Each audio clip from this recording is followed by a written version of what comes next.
Итак, Москва, вы готовы? Потому что мы готовы. Вот-вот начнем наш турнир.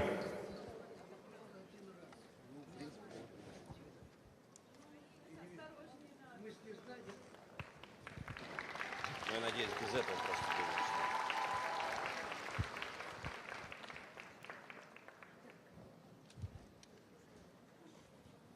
Отлично. Да.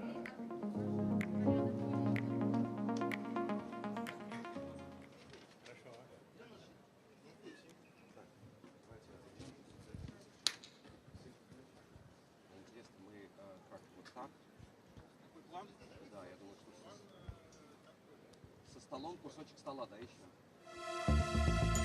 Вот это как вам сильно мешает? Не облом, да?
Представляет ледовое шоу «История Шахерезады» с 13 по 23 февраля на Навка-арене.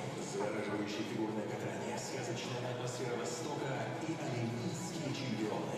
В главных ролях Виктория Синицына, Никита Козолапов, Анна Щербакова, Марк Кондратюк, Евгения Тарасова, Владимир Морозов. История любви Шахерезады. Подробности на сайте navka.show. 0+.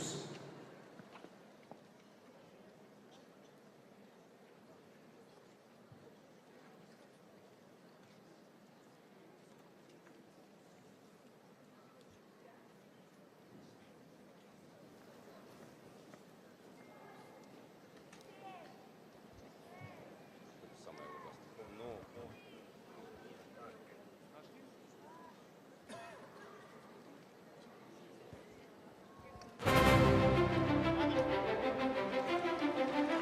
Привет всем поклонникам фигурного катания. Добро пожаловать на самый зрелищный турнир сезона.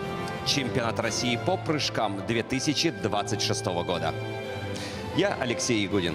Как всегда, на позиции наблюдающего ведущего, но не один. Рядом со мной прекрасная олимпийская чемпионка, чемпионка Европы и мира Анна Щербакова. Всем привет, дорогие друзья! Алексей, нас пока что здесь двое, но уже совсем скоро на этом льду будет гораздо больше действующих лиц. Лучшие фигуристы страны уже готовы продемонстрировать свою идеальную технику и выяснить, кто здесь настоящий король и королева прыжков. Впервые в нашем турнире принимает участие на Навка-арена. Эффектная, красивая, новая ледовая площадка в Москве. Сегодня и завтра нас ждут соревнования в личном зачете у мужчин, женщин и спортивных пар. И главная новинка этого года – впервые в истории турнира появилась новая дисциплина – дуэты. Это действительно уникально. Одиночники, они объединились в пары. 6 звездных дуэтов покажут совместные прыжковые элементы. Вот такой подарок всем фанатам фигурного катания. И здесь не обойтись без сюрпризов. И самое главное, нас ждут прыжки, которые невозможно увидеть на других соревнованиях. Потому что есть за что побороться. Призовой фонд серьезный. чемпион в каждом виде нашей программы получит приз – 1 миллион рублей. И кроме этого будут разыграны специальные призы за лучшие и самые дорогие элементы. На нашем турнире есть традиция первым выпускать на лед сначала тех, кто зарядит его своим чемпионским стимулом и энергией. Как всегда, с нами коллега и эксперт Максим Троньков. Но он был бы не так эффектен без своей прекрасной соведущей. Встречаем также Евгения Медведева.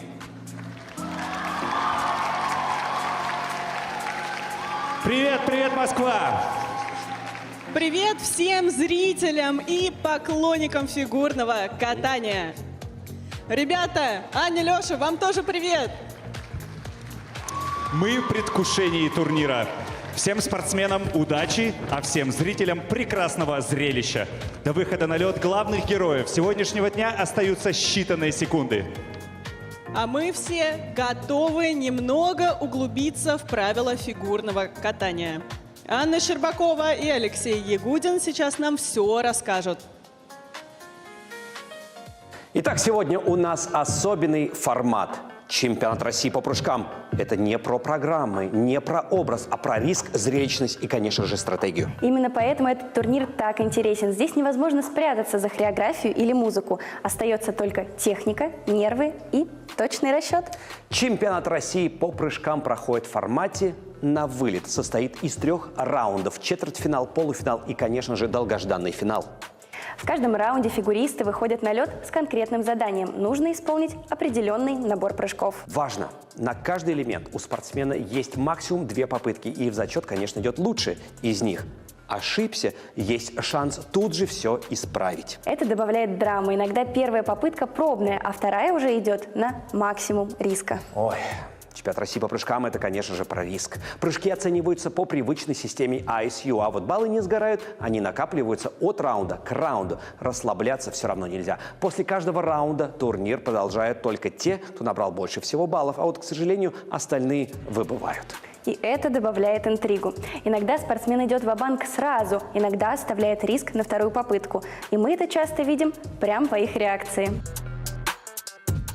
Итак, мы начинаем с четвертьфинала. Здесь каждому фигуристу нужно показать 3 элемента. 2 разных сольных прыжка и 1 каскад, максимум из 2 прыжков. Это самый быстрый раунд. Времени на него всего минута с небольшим, и спортсмену нужно сразу включаться в борьбу без раскачки. Да, на все дается ровно 1 минута и 15 секунд. Чаще всего для этого раунда спортсмены выбирают самые надежные прыжки. Ошибка в самом начале может стоить выхода в следующий раунд. А вот дальше в полуфинал проходят 6 спортсменов с лучшей суммой баллов.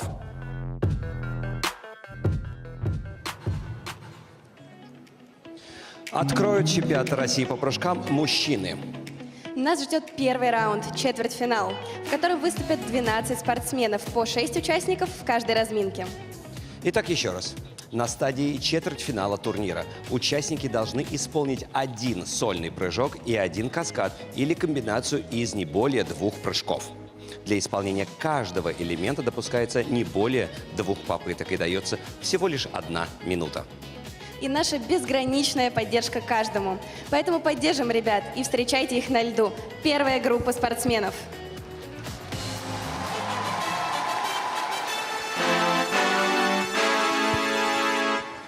На лед приглашаются участники первой разминки. Владислав Дикиджи, Санкт-Петербург.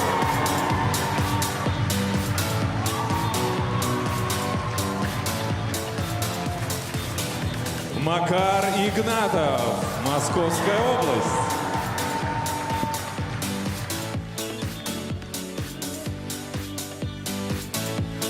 Никита Сарновский.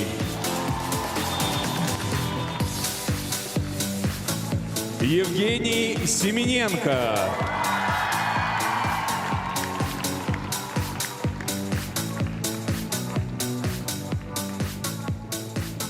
Матвей Ветлугин.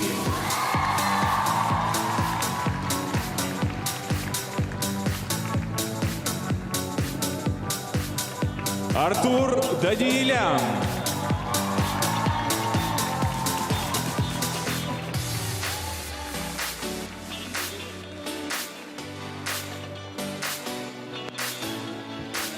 Разрешена трехминутная разминка. Первая группа участников на льду – это чемпионат России по прыжкам 2026 года. На комментаторской позиции вас приветствует Василий Соловьев и призер Олимпийских игр Михаил Коляда. Привет! Всем привет! Потрясающий заряд энергии сейчас мы отправляем всем вам, дорогие зрители, и все те, кто собрались здесь, на этом стадионе, и, конечно же, участники, среди них в том числе спортсмены высочайшего класса, которых мы на протяжении всего сезона видели в разных образах, в разных интерпретациях, в разном настроении, с разными результатами. И вот сейчас смотришь на некоторых участников и думаешь, а вот он же такой артистичный, он же так много может показать, каких-то образов раскрыть, а здесь нет. Здесь только техника в чистом виде, только прыжки. И это очень крутой формат. Да, действительно, такого формата, наверное, нет нигде в мире. И это безумное счастье наблюдать такое третий год подряд. С каждым годом ребята настроены все серьезнее и серьезнее, потому что вот кто-то еще воспринимает это как шоу, а очень многие, я бы сказал, даже большинство воспринимает это как настоящий чемпионат России. Да, это очень серьезное соревнование. Я видел множество и роликов, и сам лично ездил по школам и видел, как люди готовятся, ребята и тренеры к этому турниру, готовятся с полной ответственностью, с полной отдачей, с творческим подходом. Прям это отличное соревнование. Ну а что делает соревнования знаменательными? Конечно же, во-первых, традиционность, а во-вторых, призовой фонд. И все это у нас есть здесь на прыжковом турнире, который проходит на Навка-арене. 6 участников уже на льду, их выдающиеся тренеры, посмотрите, Алексей Николаевич, Татьяна Николаевна Мишины приехали лично, сопровождают своих спортсменов здесь. То есть статус турнира подтвержден по всем фронтам. А что у нас сегодня нам предстоит? У нас будут выступать сначала мужчины, потом через час вы увидите соревнования женщин. Это все четвертьфиналы. И в завершении сегодняшнего дня вы увидите уникальный и впервые на экранах и на льду турнир дуэтов, в котором одиночники, выдающиеся, интереснейшие, знаменитые и очень техничные одиночники соединены в дуэты для того, чтобы вместе соревноваться друг с другом. Потрясающий день. И вот четвертьфинал. Сейчас у мужчин 2 сольных прыжка разных должны исполнить спортсмены и 1 каскад или комбинацию из не более 2 прыжков. Обратите внимание, это ограничение значимое, потому что впоследствии завтра мы увидим в каскаде намного больше прыжков. Но сегодня ограничение только 2. И Ойлер не считается прыжком в этом турнире. На исполнение, на все про все отводится минута 15. И 6 человек из 12 сегодняшних участников попадут в завтрашний полуфинал. А мы будем смотреть и вот по крупицам разбирать каждый прыжок, все то, что происходит на льду. Первым выступает Влад Дикиджи. Он в прошлом году занял здесь 2-е место. Уступил Угожаеву. И вот время уже пошло. Обратите внимание на таймер на ваших экранах. Четверной луц. Тройной аксель. Шикарно, четко, Классное гладко. начало. Я не позавидуешь тут судьям, которые должны все-таки кому-то ставить не высшую оценку, да? Ну, потому что прыжок что надо. Итак, сделаны первые 2 прыжка.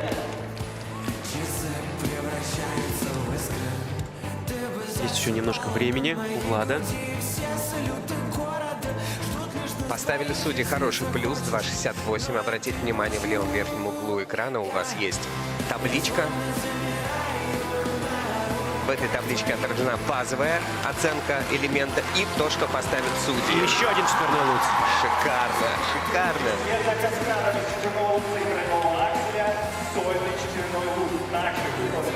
Четверной луц по базе стоит 11,50. И судьи дают наценку 3,83. Да, почти 4 балла. Четверной сальто. Заканчивается время. И четверной Сальхов базовой стоимостью 9,70 тоже получает отличный плюс. Довольно покачивает головой Олег Татауров, его тренер. Но Влад, я не знаю, он доволен прыжками или нет? Как так развел, пожал доволен. плечами, да? Доволен. Сейчас будем смотреть замедленные повторы и разбирать все по крупицам, все как мы любим. Прекрасное внешнее ребро. Высоченный прыжок. И четверной луц, и тройной аксель. Оба прыжка чистенькие, высокие, с пролетом, с хорошим выездом. И, соответственно, такие оценки. Четверной луц. Ну, практически как по учебнику.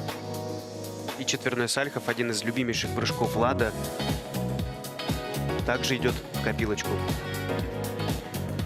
Прекрасное выступление. Очень быстро пролетает это минута 15. Конечно, кажется, что это много времени. Нет, Получает 49. не разбежишься. 80 Почти 50 баллов получает он за свое выступление.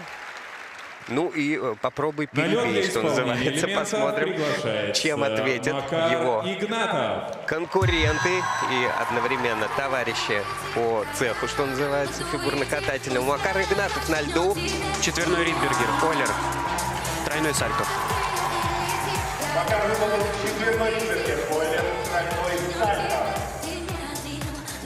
Вот Макар тоже решил начать с каскада, как и Влад. Ну да, здесь своя тактика, своя стратегия для выступления. Каждый выбирает с такой легкостью. Класс, просто класс. И так элегантно он это делает. Я был позавчера на тренировке Макара, когда он в том числе напрыгивал и эти прыжки. Ну, И, да, конечно и же, семья, посмотрите, и семья в сын поддержку. болеет, и жена болеет. И надо сказать, что на тренировке был нерв вот у Макара. Был нерв. Четверной Ридбергер. Сейчас он выезжает и делает это настолько, ну вот я уже сказал, элегантно, как будто легко. Но он идет еще на один прыжок.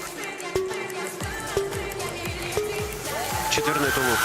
Напоминаем вам, что можно повторять прыжки. И в отличие от Владислава Дикиджи, Макар Игнатов пошел еще на один прыжок, а зачитывается судьями лучший из исполненных прыжков.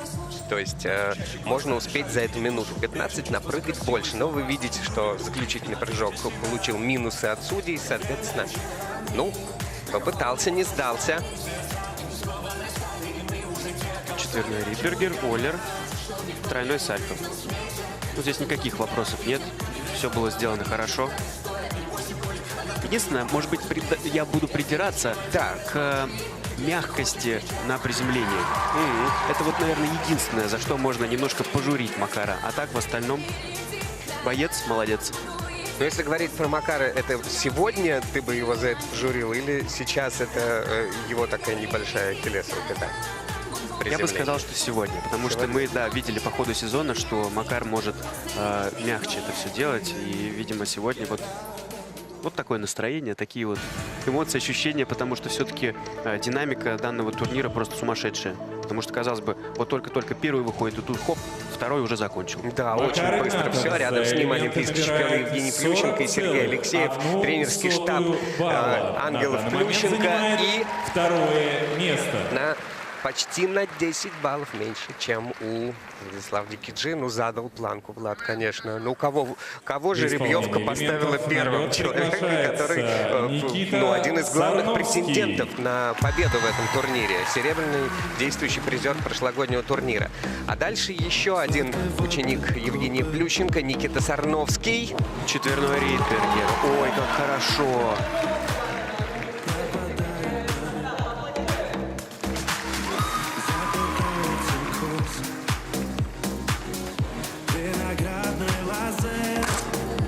Четверной флип. Прекрасно. Это тоже такой интересный формат, что зрители сидят практически на льду, потому что у нас сейчас здесь нет бортиков. И когда Никита, высокий парень, приземляет на такой скорости, вот буквально в сантиметрах от Ледяная зрителей, крошка прям летит прямо на публику. Это очень полное освежает. погружение, да. Ох, Сорвал вот четверной так. Еще есть время, 20 секунд для того, чтобы сделать еще одну попытку для каскада. Но Ридбергер и флип у него есть и абсолютно в плюсе. Ему сейчас нужен каскад. И вот такой Четверной лут и тройной аксель. Да, шикарно. За секунду буквально до окончания. Хочу отметить, что если бы он начал делать каскад, а закончил бы его уже по истечении времени, все равно этот каскад бы засчитали, потому что нужно начать успеть исполнять каскад, а уже если время истекло, то тебе все равно судьи его засчитают. Ну, Четверной отлично. Ридбергер. Я Успел. бы сказал, что он был намного легче, чем у Макара. И он и выглядел таким легким, пролетным, очень высоким. Четверной флип. Абсолютно чистейший. На данный момент это лучшее исполнение четверного Ридбергера и четверного флипа. Красивые прыжки у Никиты. Тоже вот видим, что не без нервов. Но на тренировке, которую я видел, он вообще так все отвалял. Невозможно было понять, он вообще будет прыгать или не будет на сегодняшних соревнованиях. Но вот стартовал, конечно, очень изящно. У него такой свой стиль в этих прыжках. На утренней тренировке, кстати говоря, именно Никита очень бодро начал прыгать, потому что, да, у него раскатка была такая короткая, тренировка насыщенная, и он сегодня достаточно много прыгал, и было видно, что он все-таки в хорошей форме.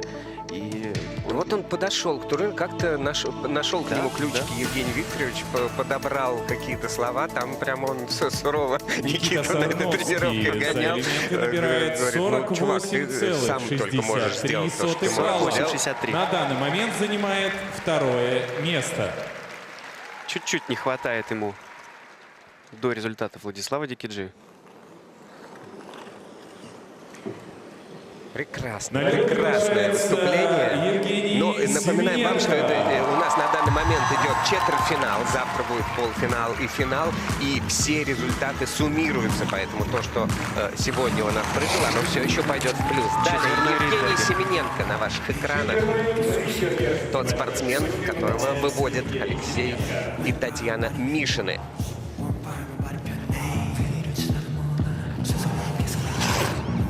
И тут же решил переделать четверной Ридбергер, тройной аксель. Еще и танцует после окончания прыжков. Настолько он заведен.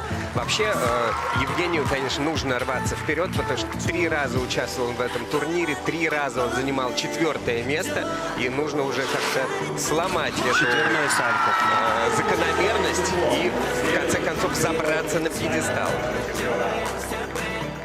Еще есть время, 20 секунд. И, как вы видите, 2 элемента у него судьями оценены не так высоко, хотя сами по себе элементы дорогие. Вот. Аксель. И еще один тройной аксель. 2 тройных акселя, прекрасно. И еще один тройной аксель. Ну вот просто тащит, что называется, из могилы, потому что такие прыжки, ну вот просто невозможно. Так умеет только Евгений Семененко. Дал публике Абсолютно из любого энергии. положения пытается всячески вот зубами за лед цепляться, за воздух, за все. Посмотрим, что судьи поставят за эти прыжки и возьмут в зачет, потому что, еще раз напоминаю, что лучшие элементы, которые получили наивысшие оценки, и идут в зачет таким образом, что лучшего напрыгал, то тебе и идет в плюс. Это очень удобно. Вот сейчас на ваших экранах был четверной Ридбергер, тройной аксель. Все-таки на акселе там небольшой недокрутик был. На замедленном повторе его было хорошо видно. Ну да, кстати, стоит отметить, у нас и были ролики, в которых и Евгений Плющенко, Алексей Ягудин и Анна Щербакова объясняли правила и то, как прыжки должны исполняться. Ну и, конечно же, здесь все максимально четко по системе Международного союза конькобежцев, включая недокруты, оценки и так далее. Ну, проявил настоящий бойцовский характер. Евгений Семененко за Итак. элементы набирает 36,86 балла. На данный момент занимает 36. 4-е место. Почти 37, и пока что он завершает список участников. На лед Что ответит приглашается Матвей еще один Ветлугин. питерский фигурист, ученик Евгения Рукавицына, Матвей Ветлугин. Выступал он на турнире по прыжкам, к сожалению, пока не поднимался высоко.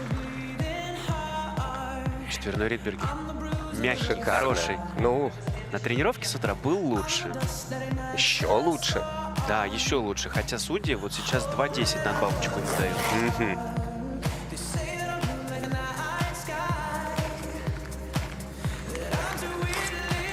Четверной флип.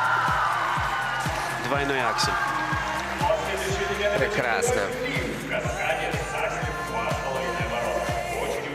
Что думаешь, именно двойной аксель он хотел прыгнуть изначально? Может, подумывал о тройном? Нет, двойной точно. Это двойной, да? Да. Не, я имею в виду не в момент, вот когда отталкивался, конечно, а когда все-таки мысли были. Нет, это было видно, что он все-таки идет на двойной. Здесь потому что такой турнир, когда спортсмены могут рисковать по полной. И еще один флип четверной. Прекрасный флип, очень красивый. Ему и самому понравился, по-моему. Можно было за оставшиеся 5 секунд еще что-нибудь прыгнуть в довесок. Решил сделать поклон. Здесь вот этот турнир, чем он хорош, это место для рекордов. Здесь можно сделать такое, на что ты на соревнованиях никогда в жизни не решишься, ну потому что тебе после этого еще там программу катать, еще Дорожки вращения делать. дорожки вращения, Здесь да, ну чисто и прыжки. риски, да, а здесь можно рисковать и показывать сумасшедшие совершенно кульбиты, которые мы не увидим на турнирах. Ну, сейчас было... Поборолся, прям было видно, как ему неудобно, но все равно он оттянулся. Он опытный спортсмен, и он знает, как выходить из этих неудобных положений. Но вот за завершающий четверной флип был совершенно вот просто блестящий. Очень сдержанный Матвей. Правильно, здесь не надо расплескивать слишком Ты много имеешь в виду во энергии. время выступления или сейчас у бортика? И во время выступления, и сейчас у бортика. Особенно по сравнению с чемпионатом России, где эмоции капитально захлестнули Матвея. Место. И он на данный момент на Он 40 баллов получил. 40 На лед баллов. приглашается Артур Даниэлян. И в завершении этой группы участников еще один спортсмен Артур Даниэлян. Ой-яй-яй. Попытка выполнить четверной Начинается с сальто. падения. Что здесь пока что на этом турнире редкость. Давай, Артур. Весь стадион тебя поддерживает. Нужно включить, мне кажется, какой-то образ дополнительный, Артур, для того, чтобы дать и техническую Тройной аксель. Двойной аксель. мощь.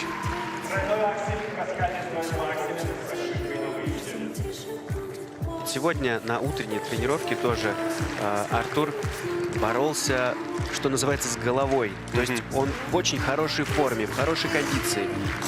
Да, вот настроил голову, пошел и тут же сделал четверной. Но есть еще время для дополнительных попыток. Решил сделать еще один тройной аксель, но, к сожалению, падение.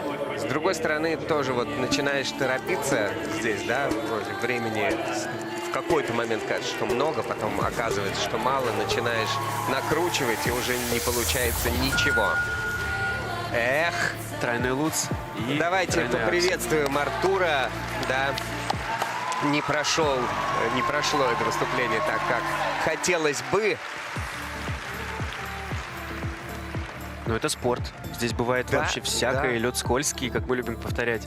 Слушай, ну и к такому турниру и готовиться нужно чуть-чуть по-другому, и к самому выступлению по-другому. Это взрыв. Что такое для фигурного катания минута 15 обычно, да? Ты поздороваться не успеваешь, а тут нужно успеть быстренько все исполнить. Должна быть определенный психологический настрой, такой взрывной, быстрый, скоростной. Свежая абсолютно голова должна быть, я имею в виду, не замутненная, знаешь, какими-то там переживаниями. Да, действительно, здесь времени переживать абсолютно нет. Но пока что Владислав Дикиджи, конечно, Очень уверенно лидирует. дал взрыв. Дал взрыв. Ну что, разбирать Артура. Артуру только пожелаем удачи. К сожалению, он на турнире по прыжкам во второй раз выступает. Вот в прошлом году тоже был 15-й, но вот пока не подходит ему этот формат. Кстати, я не удивлюсь, но он все-таки настолько артист, что выйти просто отпрыгать, да, какой-то набор элементов показать. 23 балла, ну, окей. Итак, сейчас интервью с Татьяной Анатольевной Тарасовой, которые возьмут наши потрясающие интервьюеры. Ну и, конечно же, мы не могли не поболтать с нашей любимой Татьяной Анатольевной Тарасовой. Татьяна Анатольевна, здравствуйте, здравствуйте. Добро пожаловать на наш невероятный турнир по прыжкам. Чемпионат России. Как вам? Первый день. Мне очень интересно смотреть, как они отдельно делают элементы. Не всегда попадешь на такую тренировку, а тут прям соревнование. Я думаю, что это всем полезно. И им, и нам. Татьяна Анатольевна, как вам вообще формат нашего турнира? Может быть, у вас есть какие-то предложения, чем еще его можно украсить? Ну, пока предложений никаких нет, украшать не надо. Украшать надо только, мне кажется, профессиональными хорошими элементами. И показать, что такое настоящий красивый элемент. Действительно, украшать его не нужно, потому что у нас есть Татьяна Анатольевна Тарасова, которая украшение любого турнира по фигурному катанию. Ну а теперь вторая группа участников. Ждем.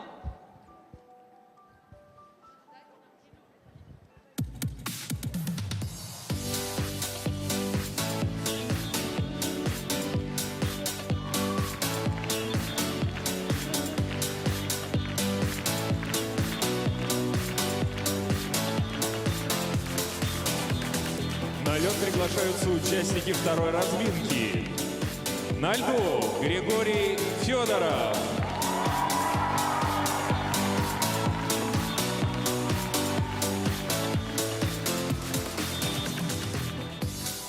Марк Кондратюк.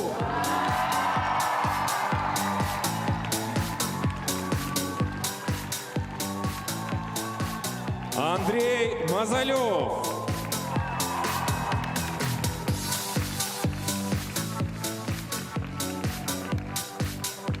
Роман Савосин.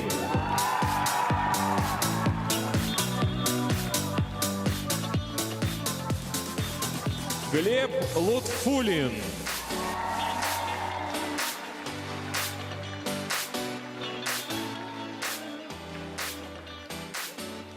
Николай Угожаев.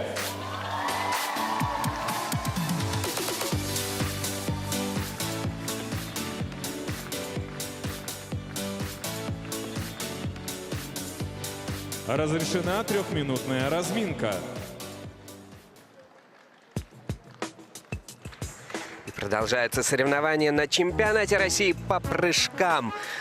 Прыжки на льду, прыжки фигурно-катательные. Аксель, Ридбергер, Сальхов, Тулуп, Флип, Луц. Все эти элементы здесь, сегодня, сейчас прежде всего в исполнении мужчин. И вот они, 6 человек, причем 2 из них предыдущие победители этого турнира. Кроме Николая Угожаева, который выиграл его в прошлом году, Григорий Федоров, который победил в 23 году. И, конечно же, призеры тоже и этих турниров, и чемпионат России. Все они на ваших экранах. А это Светлана Соколовская со Станиславом Захаровым смотрит за Марком Кондратюком. Это тот каток, на котором Светлана Владимировна работает. Здесь ее школа. В школе Татьяны Навка «Наши надежды» вот, ведется работа. И Марк Кондратюк здесь главная звезда. Да, также на этом льду выступает еще один ученик Светланы Соколовской, Григорий Федоров. Да, а в женском разряде мы еще ждем выступление Камилы Валиевой, которая является, ну, наверное, главным хедлайнером этого турнира, потому что столько, сколько было написано в прессе по поводу ее возвращения, не было написано ни о ком. Ну, будем ждать женского турнира. Сейчас посмотрим, как вот ребята допрыгают свой турнир, свой четвертьфинал. Кого видел на тренировке утром из них? Всех видел на тренировке, и достаточно нервная. Именно вот вторая разминка мне показалась как с утра, так и сегодня. Я достаточно много вижу ошибок, хотя, в принципе, ребята все очень классные, опытные. У всех огромное понимание того, как все это работает, как нужно себя настраивать, как нужно работать с уровнем адреналина в том числе. И вот сейчас как раз мы видим, что возникают вопросы с четверным луцем у Марка Кондратюка. Которых возникать не должно, мы считаем, да? Ну, ошибки бывают у всех. Ну, это давайте правда. так сразу. Поэтому все бывает, и это спорт. И каждый настраивается по-разному. Лучше, чтобы эти ошибки были здесь, на этих 3 минутах, а в моменте все получилось. И, естественно, мы желаем каждому спортсмену только удачи. Потому что все умеют, все могут. Да, это правда. Ну, уж по крайней мере, на этом-то турнире вряд ли будет кто-то пытаться делать то, чего он не умеет. Конечно. Спрашивается, зачем? Заканчивается разминка, и прямо сейчас Григорий Федоров по прозвищу Гриша Квадист выйдет и сделает все то, за что его так любит публика, болельщики. Ну и то, что, может быть, ему самому интересно нам сегодня показать, как нас дополнительно удивить. Еще раз напоминаю, победитель 23-го года в прошлом году был 6-м, а так арсенал этого спортсмена действительно впечатляет. Четверной луц. Как тебе пролетность прыжка?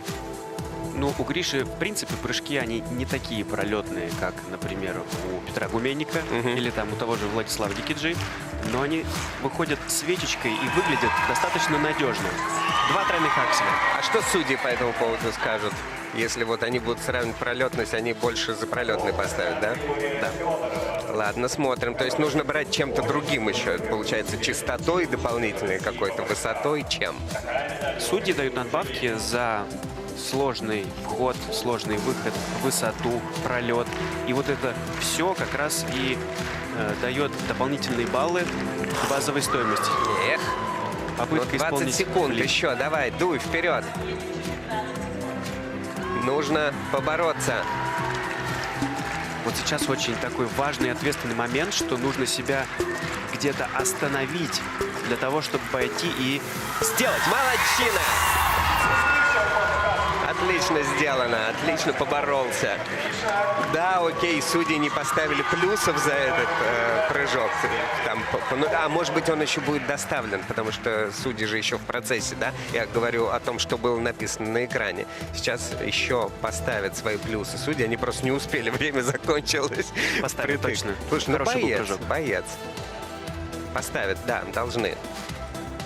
Вот, может быть, не очень как бы ровный, если смотреть на ось вращения, но выезд прям боролся. Тройной аксель. И еще один. Тройной аксель. Но все-таки снежок из-под конька. мы видим на замедленных повторах. Есть немножко. Четверной флип, вот как раз падение. Слишком сильно туда влево пошел. Вот здесь пошел поровнее и сразу сделал. Какие неподдельные эмоции. Но это действительно здорово, потому что на последних секундах сделать прыжок – это особый кайф. 33 балла. На данный момент занимает Так, и это третье место на данный момент. Самое главное, мы помним, что нужно войти в число первых 6, чтобы выйти в полуфинал, но и баллы тоже важны. И под визг буквально публики Марк Кондратюк. Ух, Четверной каким углом. Луц. Так, ну вот сейчас как раз нужно, да, немножко выдохнуть, и времени достаточно, чтобы все, что называется, заново начать Тройной аксель. и кончить.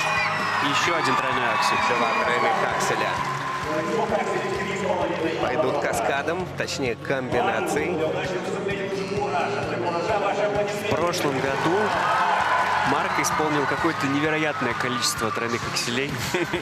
Если мне память не изменяет, по-моему, 5. Четверной луц. Так, это уже получается вторая попытка четверного луца. Нужен хороший сольный прыжок. Чистый. Четверной сальто.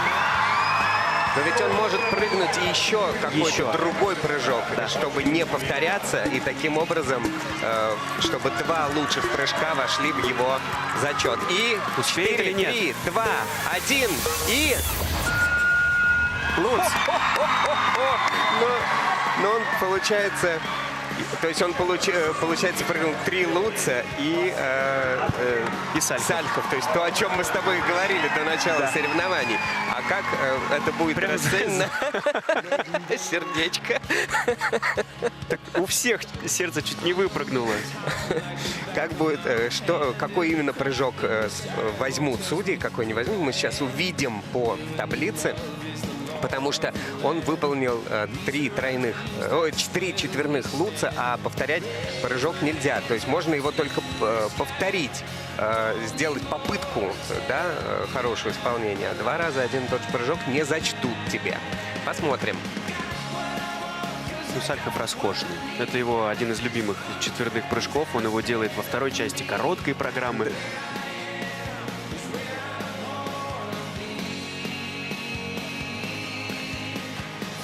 Видели мы, как Сальхов делал на чемпионате России Кондратюк, так что не рассказывай мне, не рассказывай.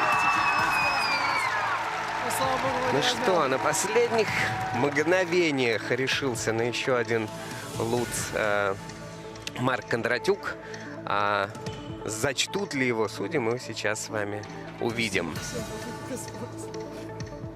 И интересно, что имела в виду Светлана Владимировна, когда показывала ему пальцем на голову, что он сделал 3-й луц, или что нужно было что-то другое делать, может, еще. Посмотрим. 3-й луц. Хорошая команда, конечно. Виталий Бутиков сзади не может никак в экран вписаться. Такой большой экран. На Виталия не хватает места. Ну что такое? Сейчас такое напряжение в зале царит. Ну, вообще естественно, невозможное. потому что здесь Марка любят и ценят. 36,84 И балла. не Луц не взяли луц. Почему? Потому что нельзя 3 раза прыгать один и тот же прыжок. Нельзя было прыгать 3-й раз луц. Нужно было прыгать что-то еще. То есть ты прыгнул луц, повторил его как попытка, да? У тебя 2 луца уже случились. Четверной флип, долгожданный от Андрея Мазалева. Да, сегодня был на тренировке он. Да? Я прям ждал его, и вот все кулаки сейчас себе сдавил.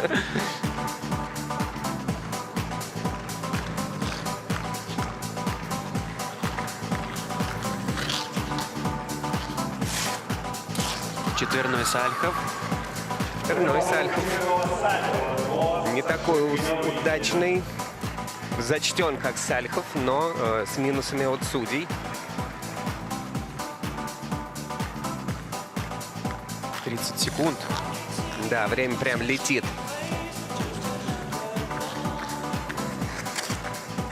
Четверной тулуп, Оллер, тройной Сальхов. Каскад есть. Да. Чистенький. Мы так вот немножко сконцентрировались, да, на четверных прыжках. Уже прям нам тройные уже даже в каскаде не нужны. А все-таки есть такое, что и чистыми прыжками... Еще один четверной тулуп. Еще один четверной тулуп. Прекрасно. Что в каскаде некоторые спортсмены, которые выступают на этом турнире, ну, особенно это видно у девочек, они занимают призовые места, даже не имея элементов ультра-си. Да, можно чистотой напрыгать достаточно много. Тем более, что сегодня основная цель – выход в полуфинал. Это значит попасть в шестерку, попасть с хорошими баллами. Эти баллы можно набрать не обязательно какими-то головокружительными четверными. Молодец. Вот чуть-чуть здесь при отталкивании было понятно, что все-таки его поведет на выезде. Каскад. Четверной тулуп, Оллер, тройной Сальхов. Ровно, спокойно, в стиле Андрея. Да. Андрей, как и, наверное, в какой-то мере Артур Даниэлян, человек, который обладает еще многими другими факторами фигурного катания, навыками и скольжением, и артистичностью. Когда его ужимают до одних только прыжков, может быть, он что-то теряет. Но, тем не менее, прыжки у него тоже на высоте. Здесь самое главное настроить свою голову, потому что, вот как мы уже много говорили и на соревнованиях, и в том числе и на чемпионате России по прыжкам, очень маленькое, очень мало времени для того, чтобы что-то подумать, там как-то ногами потрясти. Нет, вот надо идти и делать, причем как можно быстрее. Андрей Мазалев за элементы набирает 38,64. Приличный балл, очень приличный. Приличный. Занимает 6-е место. Лучшие баллы, лучшие элементы пошли в зачет. Ну, он пока что 6-й. А впереди выступление Романа Савосина. В прошлом году здесь был только 11-м. Здесь, я имею в виду, на этом турнире, который проводился в Питере. И начинает он... Четверной тулуп, Оллер, тройной флип. Необычная комбинация. Ойлер можно использовать, не считается Ойлер прыжком. Здесь, соответственно, не зачитывается. И каскад. Таким образом, комбинация может быть такого вида через Ойлер. Четверной Сальхов. Да, вот Роман должен работать на чистоту, потому что в его арсенале только тулуп и Сальхов.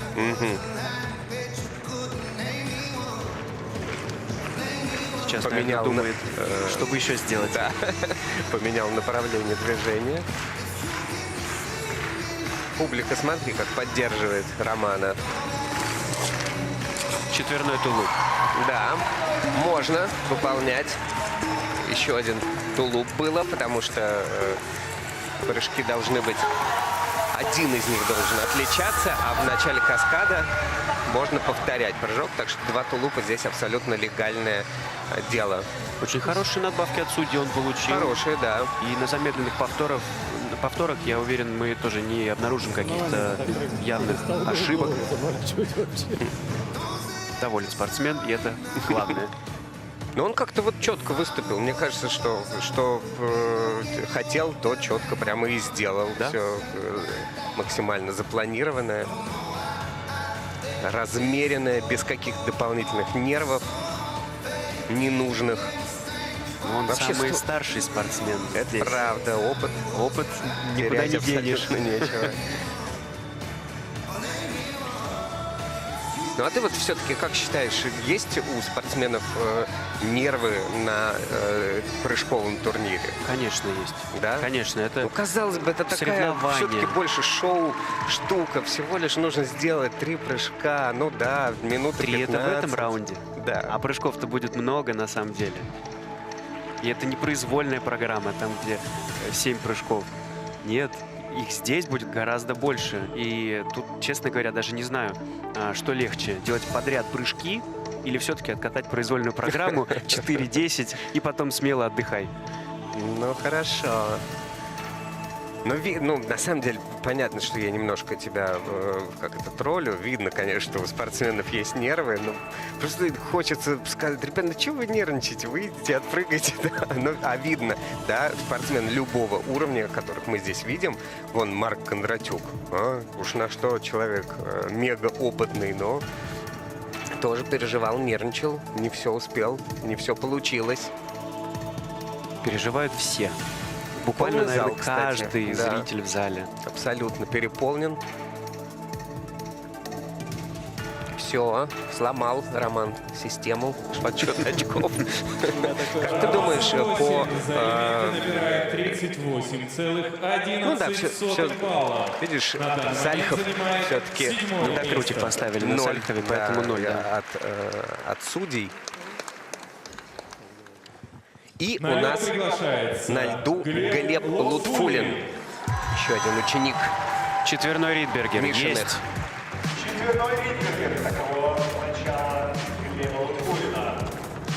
Ридбергер не самый популярный, да? Среди четверных.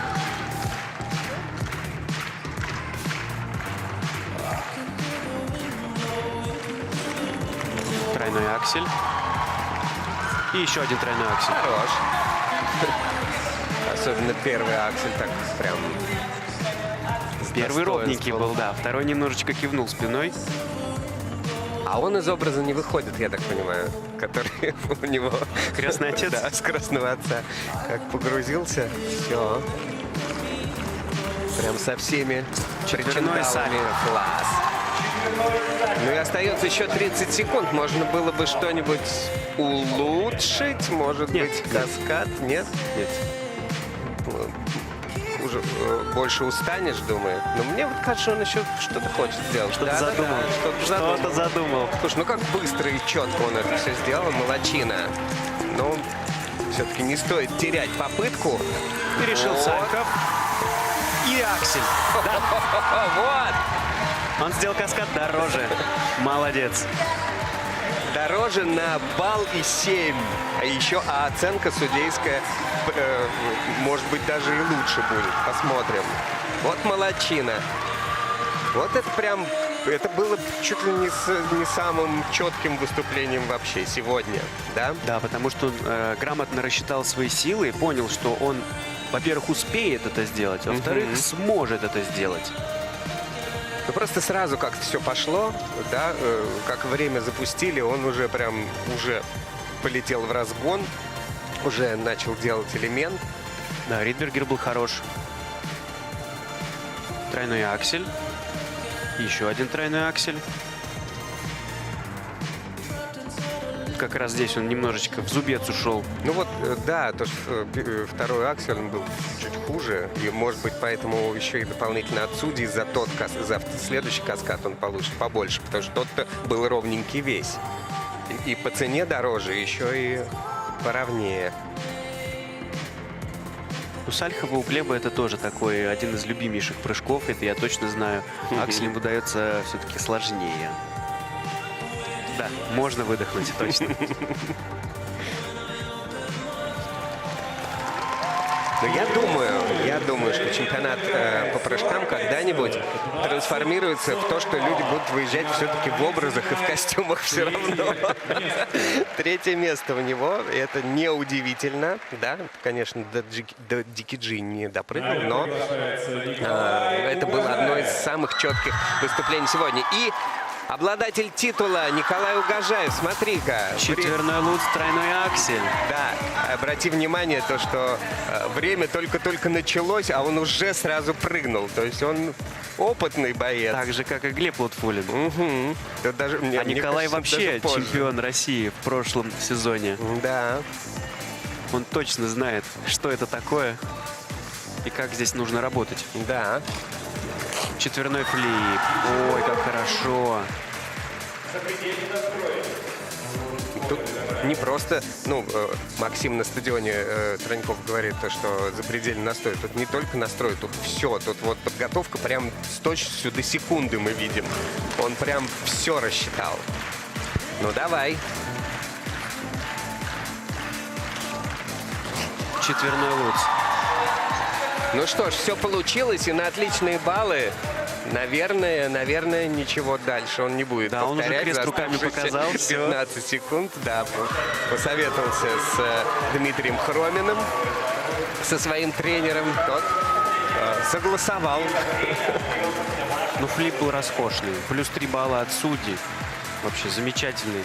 Да, достойное завершение четвертьфинала у мужчин сегодня. Достойнейшее. Смотрим повторы. Четверной луц. И тройной аксель. Но вот мне показалось, на луце все-таки, если уж совсем придираться, можно поставить недокрутик. Ну, опять же, мы не судьи, слава богу. Флип хороший. Высокий, пролетный, с очень длинным выездом. Ну и, соответственно, его высоко оценили. Этот луз был чистый. А как тебе ребро? Сомнительное. Мы будем честны. Ребро сомнительное. Ну, все-таки у нас чемпионат по прыжкам. Да. Тут уж что еще делать, Да. кроме как сомневаться и смотреть в лупу на то, что Был бы- происходит с этим элементом. Был бы я рефери, я бы поставил неверное ребро. Но, правда, рефери сидят с этой стороны, а он прыгал, мне кажется, вот на ту сторону. И, может быть, это не так было Замаскировал? очевидно. Мне так кажется. Посмотрим. Опа. Плюс 5 Плюс сзади 5. повесили тихонечко. Да, Классно, зрители когда тоже участвуют, зрители, тоже да, атмосфера. вообще полностью погружены в этот Ну и как- процесс. Это праздник чистой воды. Вот здесь вот нет каких-то других эмоций, кроме праздничных.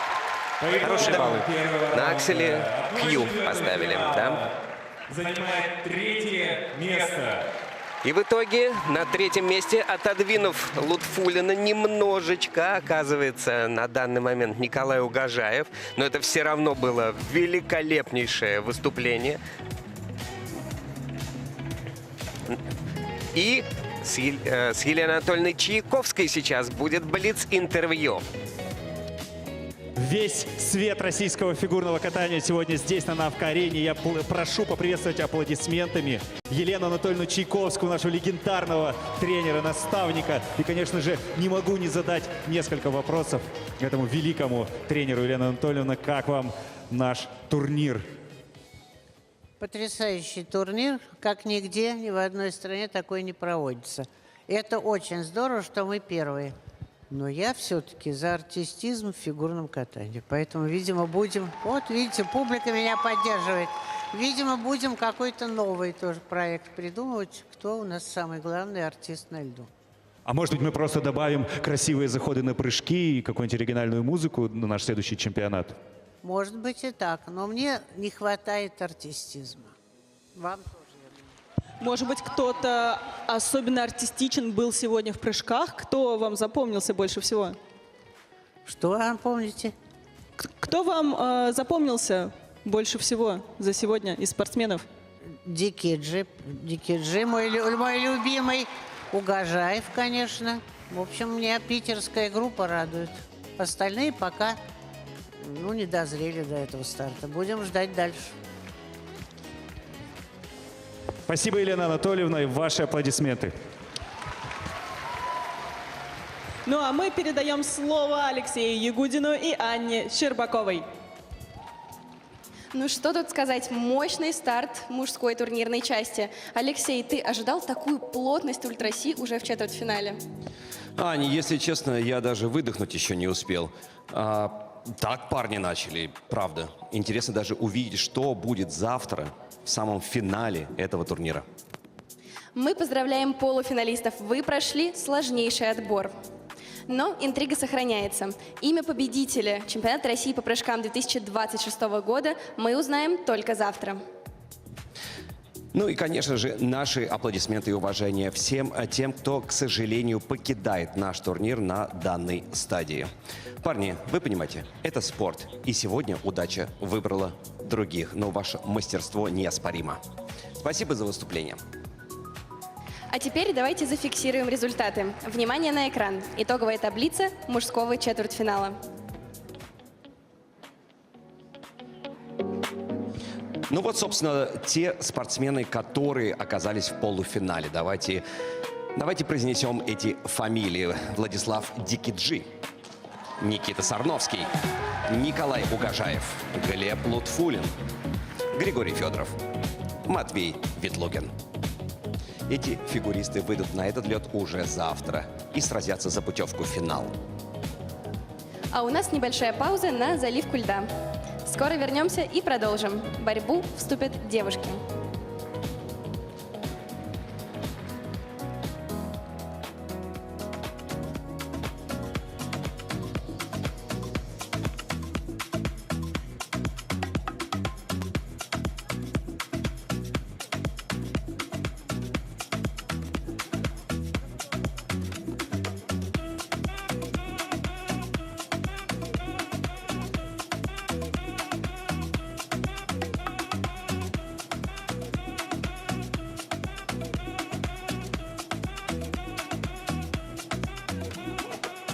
Si el ritmo te lleva a mover la cabeza y empezamos como es.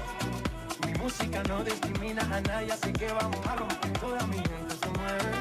Mira el ritmo como los tiene. Hago música que entretiene. El mundo nos quiere, me quieren. Y toda mi gente se mueve. Mira el ritmo como los tiene.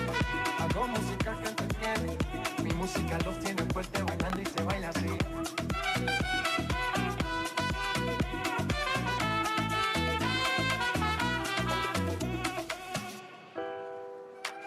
Estamos rompiendo la discoteca, la fiesta no para apenas comienza.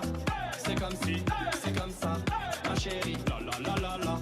Francia, Colombia, me gusta. Freeze. Y Balvin, Willy William, me gusta. Freeze. Los DJ no mienten, le gusta a mi gente y eso se fue muy bien. No le bajamos, mas nunca paramos, es otro palo y blanco. ¿Y dónde está mi gente? Me fue a bouger la tête. ¿Y dónde está mi gente? Say yeah, yeah, yeah. 1, 2, 3.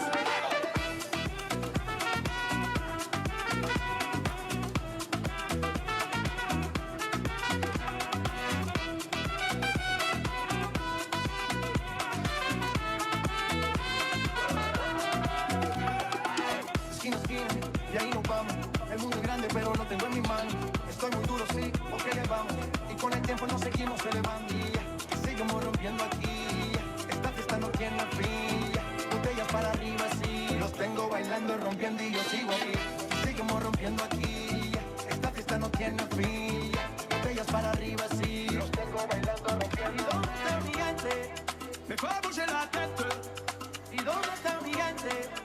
Say yeah, yeah, yeah. 1, 2, 3.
скачет за побережьем море, море за морем, горы круче в небе, шальные птицы, им бы только не разбиться, но вероятно случай.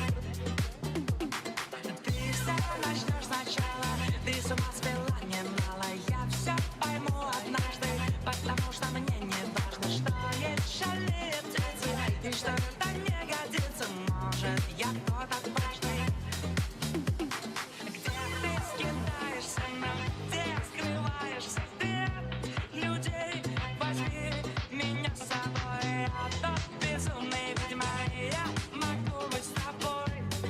Ой, ой, ой, просто одинокий остров на море, где так часто тонули корабли.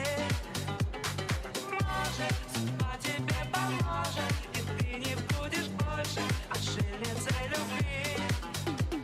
За океаном реки, за рекой леса и горы, то, что стоит навеки, остальное разговоры. Ты все поймешь однажды, а уже когда не важно, но может очень скоро ты сама собою где-то будто бы море в море. Не сможешь быть другою, это точно я не скрою. В небе шалеют птицы, в море болтают рыбы, им лишь бы с кем-то спорить. Где ты скидаешься, но где скрываешься ты от людей?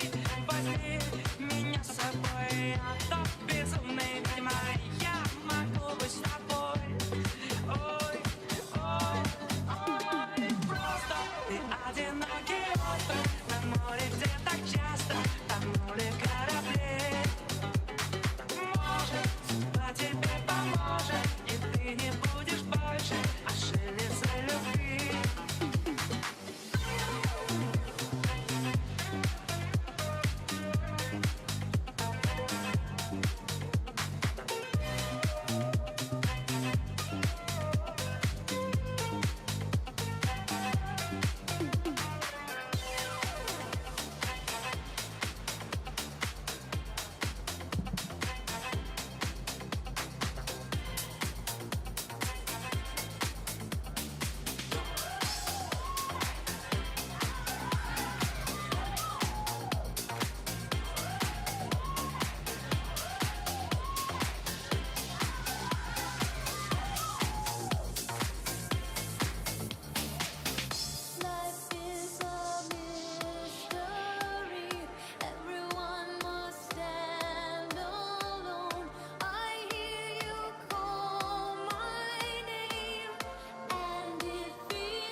Еще поговори.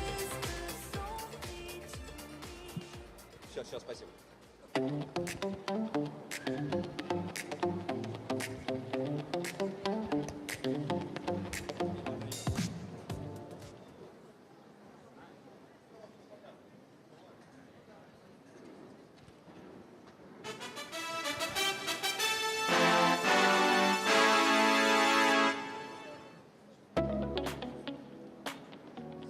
Мы снова на Навка-арене. Алексей Гунин, Анна Щербакова. Чемпионат России по прыжкам 26-го года продолжается.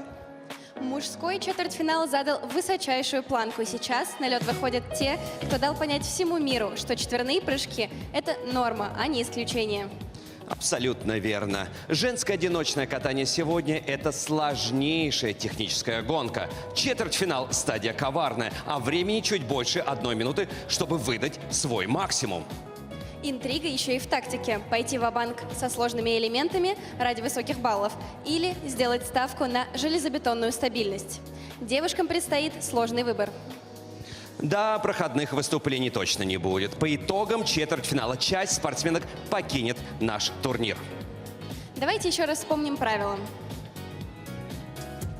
Итак, мы начинаем с четвертьфинала. Здесь каждому фигуристу нужно показать 3 элемента. 2 разных сольных прыжка и 1 каскад, максимум из 2 прыжков.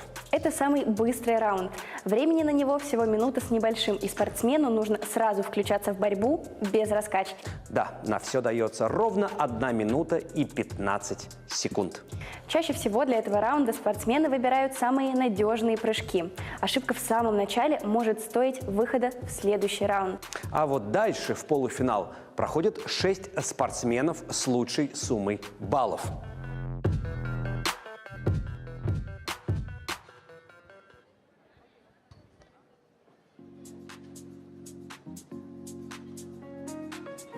Итак, здесь абсолютно все просто. Правила для наших девушек ничем не отличаются от правил, по которым соревновались только что наши мужчины. Нас ждет первый раунд – четвертьфинал, в котором выступит 10 спортсменок, по 5 участниц в каждой разминке. Ну что ж, хватит уже томительного ожидания. Давайте поприветствуем первую группу фигуристок.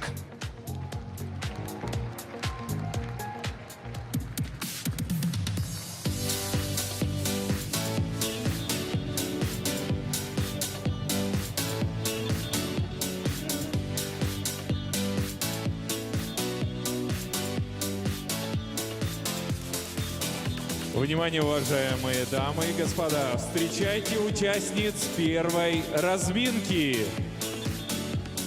На льду Дарья Садкова.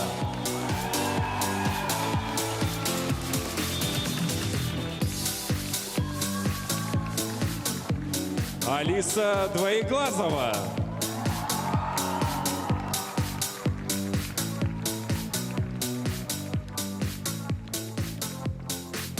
Камила Нелюбова.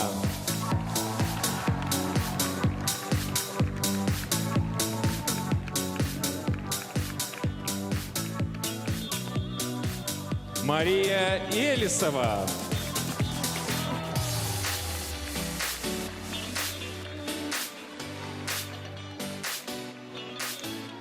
Камила Валиева.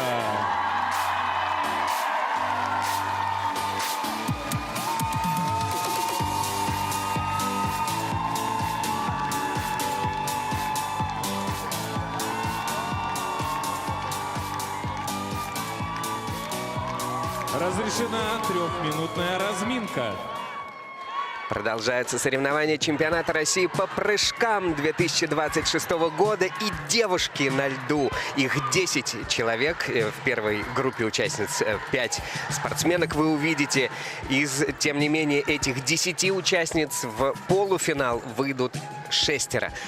Значит, конкуренция здесь чуть-чуть пониже, но зато красота, элегантность и все другие преимущества женского одиночного катания и женских прыжков, конечно же, для вас, дорогие зрители. Миш, как бы ты сказал, в чем разница между женскими и мужскими прыжками, прежде всего? Наверное, в сложности.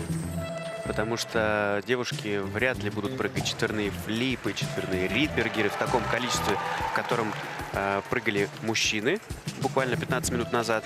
Но элементы ультра-си все равно будут присутствовать. Камила Нелюбова разминала тройной аксель. Алиса Двоеглазова, я видел на тренировках, она прекрасно выполняла четверной луц. Дарья Садкова с четверным тулупом. Мария Елисова с тройным акселем, Камила Валиева с четверным тулупом. После такого долгого перерыва возвращаться — это особый, наверное, мандраж и особый кайф, когда домашние трибуны настолько тепло поддерживают своих спортсменок. Честно говоря, вот даже не знаю, как это передать зрителям, которые смотрят нас в трансляции, потому что здесь нужно находиться, вот чтобы это все чувствовать буквально кожей. Ну, знаете, Навка-арена не резиновая, а вот эфир Первого канала, он резиновый и вмещает какое угодно количество людей. А Навка-арена, видишь, забита до отказа, здесь негде яблоку упасть, и в фойе негде протолкнуться, и на трибунах все полным-полно. А как Маша Захарова? Маша Захарова наш новый бронзовый призер чемпионата России. Будет. Маша Захарова будет во второй разминке. Мы о ней поговорим попозже. Угу. А Камила Валиева у нас здесь главный ньюсмейкер, человек, которого мы не видели так долго, что не просто соскучиться успели. Ну, шикарно. А просто не представляли себе, почему. Мы не могли понять, а почему мы вообще должны жить в этом мире фигурного катания без Камилы Валиевой? Почему? С какой стати? Мы хотим, чтобы она вернулась. Совсем чуть-чуть вот не хватило, да, чтобы ей вернуться прямо на чемпионат России. Дисквалификация случилась вот в аккурат по окончании этого ключевого турнира сезона. Но он закончился, и здесь огромный праздник, огромный транспарант на трибунах, и все ради Камилочки и ее возвращения. И пусть все будет у нее и дальше хорошо. А мы будем смотреть и наслаждаться, волноваться, но, конечно же, это в первую очередь соревнования. Нужно собраться, всем показать то, на что они способны. И первый из них будет Дарья Садкова, спортсменка, которая была призером чемпионата России в прошлом году, в позапрошлом, точнее. Здесь на турнире по прыжкам пока что высоко не поднималась. 8-е место у нее было. Но все впереди.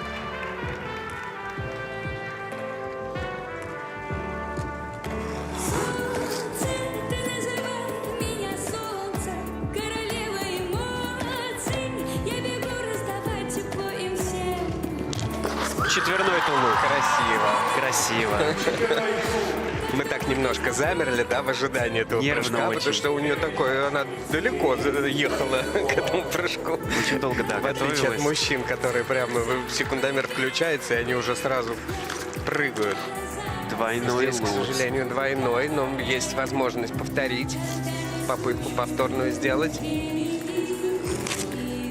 она тут же это делает и без выезда. Можно попробовать сделать что-то еще. Осталось всего лишь 20 секунд, и нужен каскад.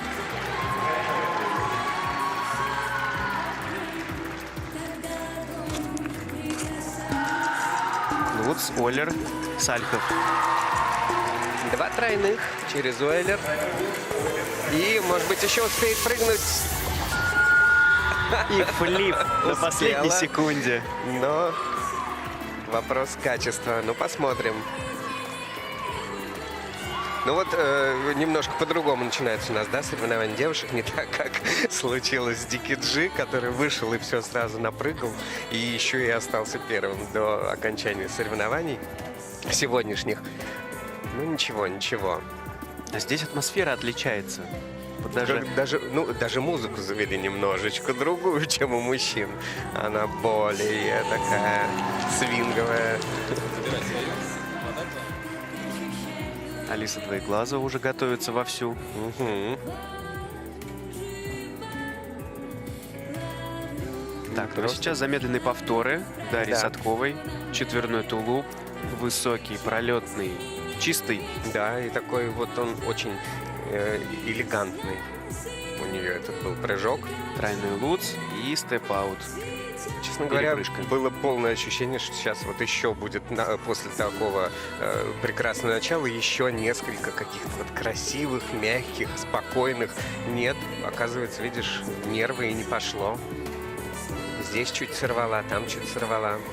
И вот флип буквально на последней секунде из положения пистолетика волчка уже вытаскивала. Дарья Садкова за исполненные элементы набирает 26. Дарья набирает 26 баллов, и тут... От этого будем отталкиваться. Да. Не такая высокая оценка. На лед приглашается Наверное, Алиса у Двоеглазова. Алисы Двоеглазовой, которая выступает следующей, все шансы сразу перебить эту оценку. Все-таки она обладает четверными прыжками и луцем, Четверной и тулупом. тулуп. И вот с него и начинает. Кстати, Алиса была бронзовым призером этого турнира 3 года назад. Как время-то летит.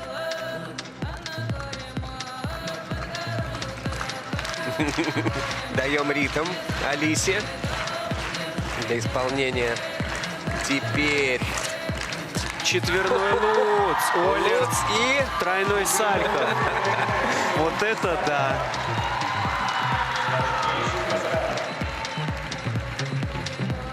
Тройной луц. И Ну, целых здорово. полминуты осталось, и можно еще поработать. А четверной луц, тройной сальто, вот такой каскад, достойный мужских соревнований, да? 18 баллов она за него получает. О как. Итак, 10 секунд. Хороший берет разгон. Нет. Сорвала все-таки. Нет, все уже сделала, что нужно. И так сделано немало. Вон какие Какой баллы набор. были набранные, да. Набранный набор. Кто у нас? Вообще замечательно. Также Из девочек, пожалуй, никто. посмотрим. Четверной луц в этой группе прыгает только Алиса. Начала она с четверного тулупа. Немножечко кивнула корпусом на выезде. Поэтому ушла в зубцы. Но прыжок был хороший, высокий. И поэтому все-таки надбавка от судей идет. И луц Олер Сальков, ну, тут вообще говорить даже не о чем. Причем Тройной луц. исполнение вот этой комбинации, знаешь, у некоторых иногда бывает, что с этим Ойлером не поймешь, что он вывалился из прыжка, или он все-таки спасал, Ойлер или сделал. сделал. Да, Да. а здесь все четко сделала. Да. Ойлер, Сальков, прям замечательно. Утренняя тренировка у Алисы прошла, наверное, очень грамотно, вот так вот по нарастающей. Ага. 34 балла. Классно. Отличный балл. Это первое место.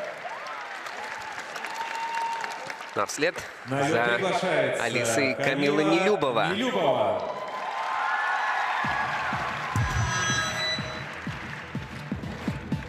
Ого. Тройной аксель. Ойлер. Тройной Сальков. С ошибочкой на выезде, но аксель был хороший, Да. чистый. Это, наверное, один из немногих акселей чистых. Я увидел от Камилы. Мы еще запомним этот аксель, потому что он был Тройной сделан луц. прямо перед нашей комментаторской позицией. И она, кстати, тоже молодец, очень быстро включилась, как только секунды пошли. Вон еще 50 секунд, она уже 2 элемента сделала. Ты видишь, из-за выезда на Сальхове невысокие оценки от судей. Так вот, казалось бы, второй, да, прыжок, в нем дело, а балл 1 на весь каскад. Да. И она это тоже прекрасно понимает, потому что огромный экран, и Пыталась она сделать тут же Сальков видит еще один. оценки от судей, и она может быстренько принять решение, пойти на риск, там, переделать каскад аксель Сальков. Нет, не получается сделать лучше. Сделала аксель. И тройной флип. Ну, немного обидно, потому что так все началось, как будто бы мега надежно, да, вот этот аксель, он дал нам надежду, что сейчас прям все можно аккуратненько разложить в этом выступлении. Нет. Дальше посыпалось, к сожалению. Да, Все-таки сложность минуты все-таки 15, она давит на мозг, да, Очень сильно давит. Это вот действительно такой вот трудный барьер, который нужно преодолеть спортсменам, что за минуту 15 ты должен сделать максимум. И если ты не сделаешь за минуту 15, то все, на этом, можно сказать, соревнования закончены. Слушай, а если сравнить с произвольной программой минуту 15, сколько обычно? Четверть программы. Сколько элементов, чуть сколько больше. прыжков делают? Ну, тоже 3 прыжка, 2-3. наверное, и делают. 2-3 да? прыжка. Иногда 2. Да, если это какие-нибудь сложные, там, например, 2 четверных тулупа, если мы берем произвольную программу девочек, то за минуту 15 можно сделать 2 тулупа. Начало, разбег, 2 тулупа и все. Но тут побыстрее, конечно, нужно. Все-таки нужно тактически закладывать так, чтобы успеть сделать что-то важное. И если что-то не получилось, еще успеть допрыгать. Ну да, получается, нагрузка-то чисто прыжковая, посильнее, чем в программе, да? Ну и 24 балла – это 3-е место. С небольшим отставанием от Дарьи Садковой. На лед приглашается А теперь Мария Елесова. Дебютантка этого турнира. Обладательница. Да.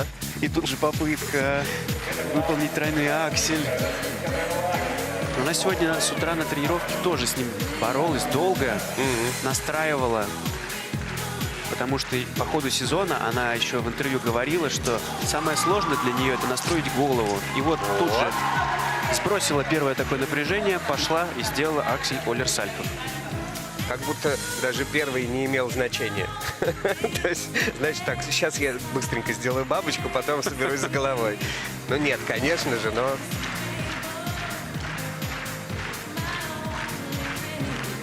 Еще аксель. Ну, что поставят судьи? Минусы? Да, минусы. Минус 80 сотых. Но, тем не менее, никто же не знает, как остальные отпрыгают сегодня. И тройной луц. Чистенько.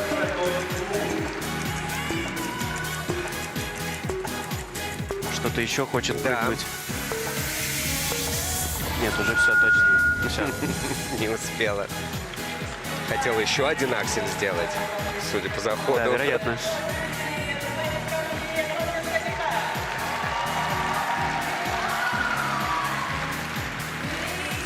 Ну что же, уже на льду сейчас Камила Валиева, и трибуны уже начинают давить.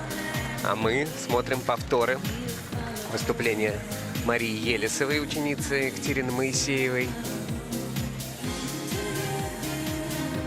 Тройной аксель, Олер, тройной Сальхов. На мой взгляд, аксель все-таки был немножечко недокрученный, Сальхов был чистый. Ну, посмотрим, что скажут судьи. Вот этот аксель был чище, но он был с ошибкой, поэтому за него она не очень много получит. Тройной луз чистый. Но вопросы по ребру. Все-таки, если уж мы сейчас смотрим на техническую оценку, на техническую сторону фигурного катания, на прыжковую, да, то здесь уже все надо делать четко. Ребро было все-таки неясно. Как правильно сказала Женя Медведева, здесь нельзя спрятаться за музыкой и хореографией. Это правда. Смотри, 3-я на данный момент чуть-чуть обогнала Нелюбову. И, ну что ж, исторический момент встречаем на прыжковом турнире. Да! Четверной тулуп! Вот это возвращение! Поздравляем, поздравляем. Ну, она, кстати, чемпионка этого турнира 23-го года.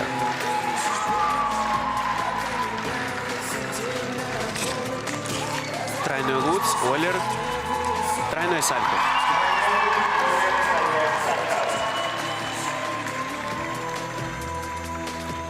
Светлана Соколовская, ее тренер, местный на этой арене руководитель школы. А как трибуны-то поддерживают.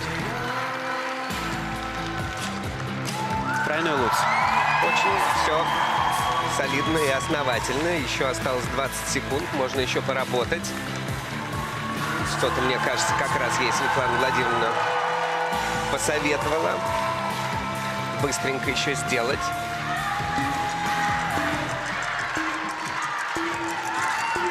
Тройной флип.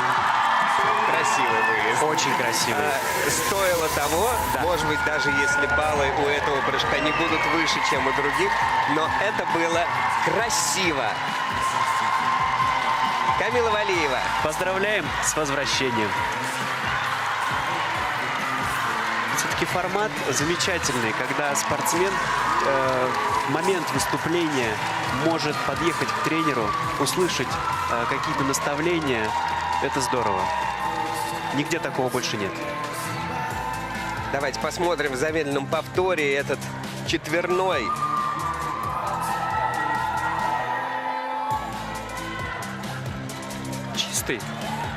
Чистый. Немножко повело назад, но не так сильно, поэтому справилась.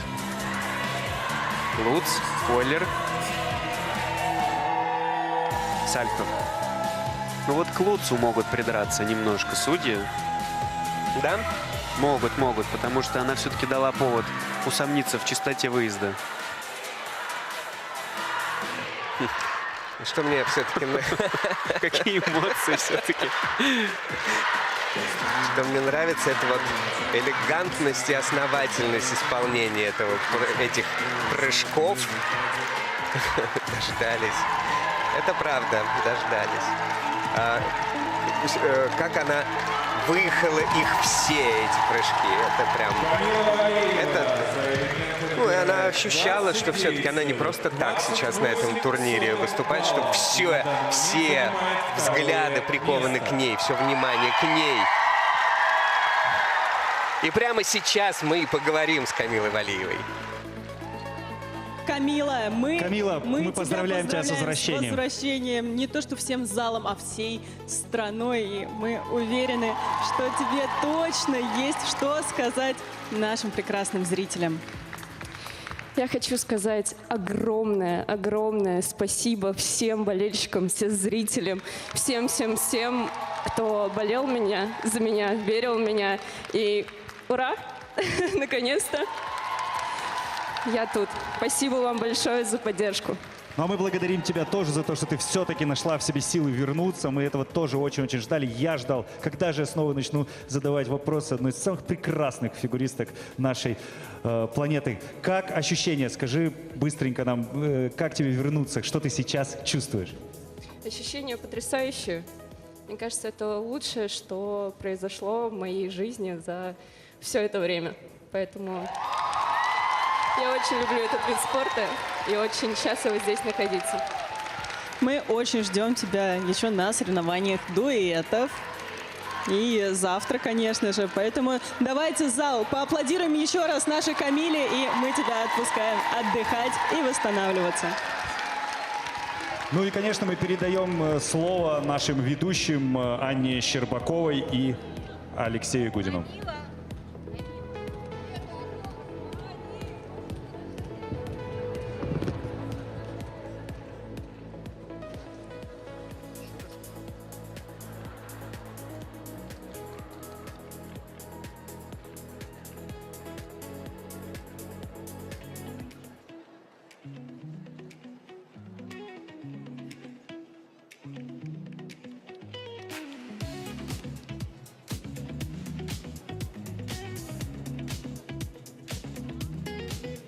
Уважаемые дамы и господа, встречайте участниц второй разминки. Мария Захарова.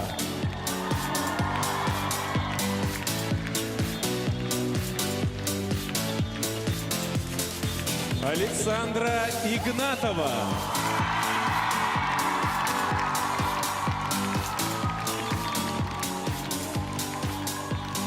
Софья Муравьева.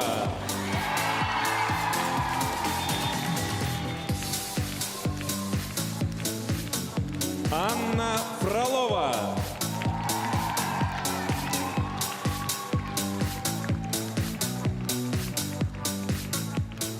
Дина Хуснутдинова.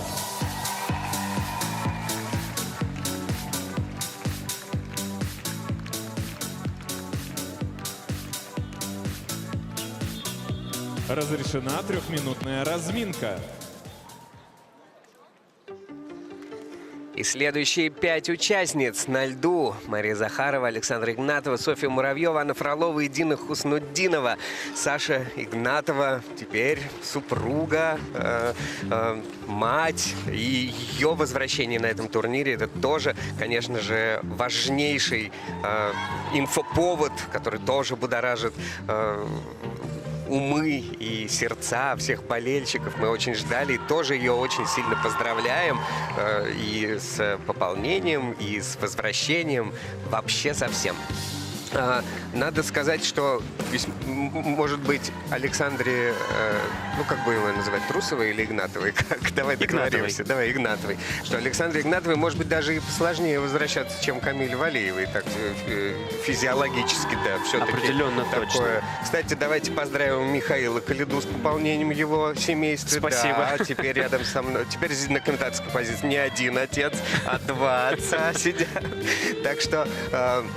это тоже, безусловно, событие, и Сашеньку мы тоже все очень ждали, и болельщики. Посмотрим, что она продемонстрирует. Как ты, кстати? Все хорошо? Все замечательно, Ну, спасибо, да. У нас также в этой разминке, как будто бы, знаешь, кто возвращается, мы тех только приветствуем. Конечно, нет. Всех мы, тем, кто целый сезон уже откатался, и чемпионат России и отпрыгал, как вот Мария Захарова стала бронзовым призером совсем недавно. Им тоже непросто, да, сезон этот тащить на себе. И вот они выходят на эти соревнования и в такой отличной форме и демонстрируют нам такие интересные элементы.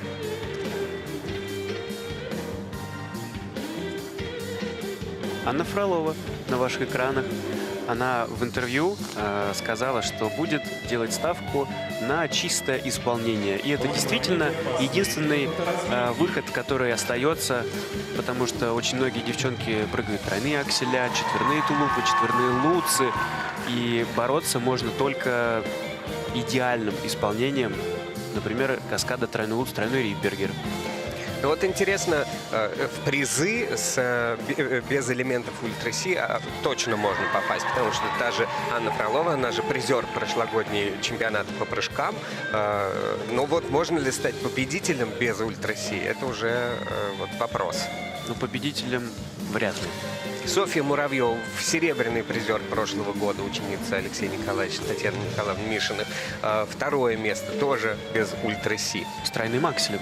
Ну, все-таки это считается ультра-си. Ну, а в этом сезоне был у Софьи тройной аксель? Нет, в этом сезоне нет. Вот я больше про этот сезон. Соответственно, давайте думать о чемпионке прошлогодней Аделии Петросян. У нас здесь нет сегодня. Она готовится к Олимпийским играм, уже, наверное, уехала туда. А мы вот все здесь. И тоже ей шлем отсюда лучи добра. Нашей действующей пока еще обладательницы титула прыжкового турнира. Итак, Мария Захарова. Мария Захарова. Ученица Анны Царевой.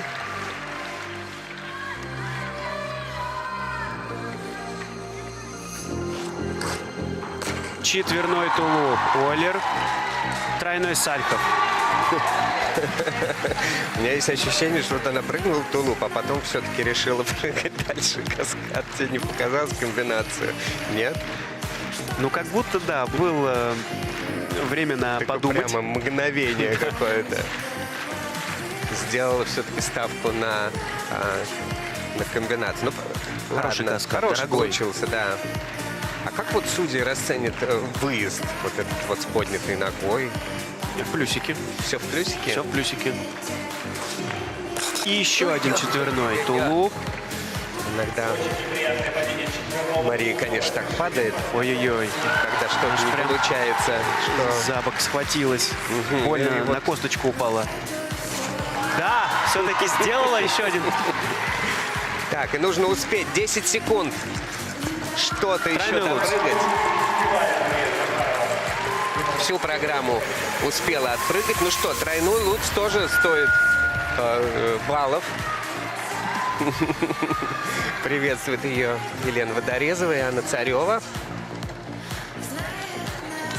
А что она, интересно, еще хотела сделать, получается? Так вот она схватила за голову, то, что упала там четвером, но она же все успела сделать.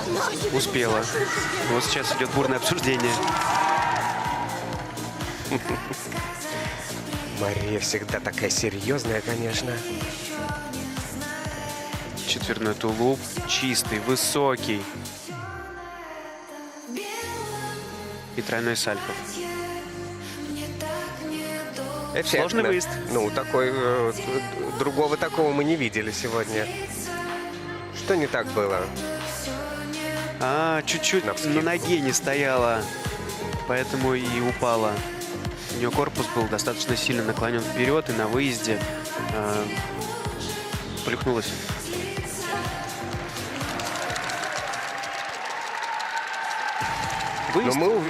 Выезд зачастую зависит от въезда в прыжок. Потому что на выезде уже что-то сделать очень сложно. Там спасти как-то прыжок, особенно когда корпус назад идет, это практически нереально. 34 балла. Очень хорошо, очень отставание плотно. микронное от Алисы Двоеглазовой. Ну и мы увидели 2 четверных тулупа. На лед приглашается Александра Игнатова. Александра Игнатова.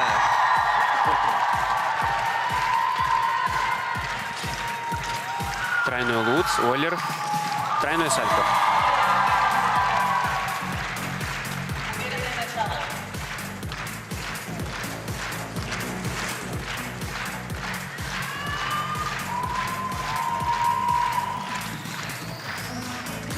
Тройной флип.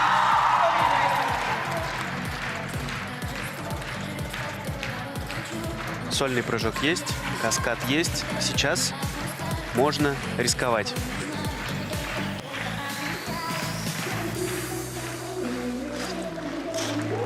Еще один тройной луц. Вот обозначено, что на флипе вопрос с ребром, да? Яшка стоит. Да, буква Е — это ребро. Стоит ли что-то переделывать? Но я так понимаю, за оставшиеся 10 секунд еще можно сделать какой-то прыжок, чтобы он был весь в плюс, потому что сейчас один из прыжков флип в минусе по судейским оценкам. Нет, уже точно не успевает. Не успела. Ну что ж, чемпионка России, серебряный призер Олимпийских игр, бронзовый призер чемпионата мира, серебряный призер чемпионата Европы. С возвращением, Александра. Вот буквально через 6 дней будет полгода, как она родила сына. А сегодня уже выступает здесь, на чемпионате России по прыжкам. Полгода всего? Всего полгода. Невероятнейшие, конечно, эти спортсмены.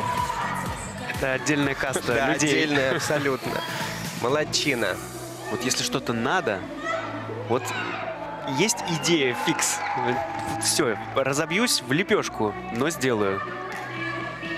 Ну, так, по-моему, всегда и говорили, в том числе и о самой Александре, что вот она с детства так, в таком характере. Разбиться в лепешку, но сделать.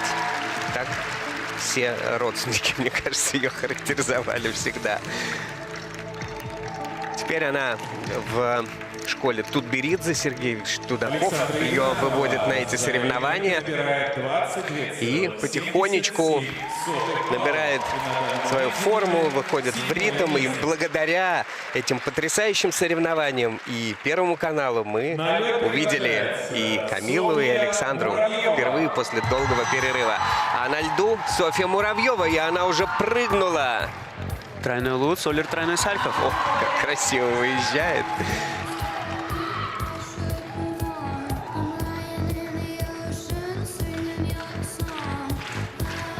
Тройной флип.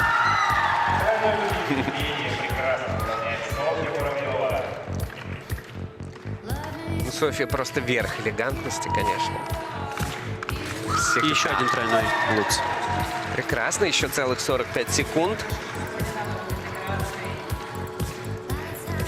Сегодня на тренировке Софья пыталась сделать тройной аксель. Ага. Кто знает, может быть, сейчас именно на этот прыжок она настраивается, потому что есть еще целых 28 секунд. Да, судя по тому, как... Да, это он. Судя по тому, как серьезно она к этому подходит и какое движение она сейчас сделала на разминке. И...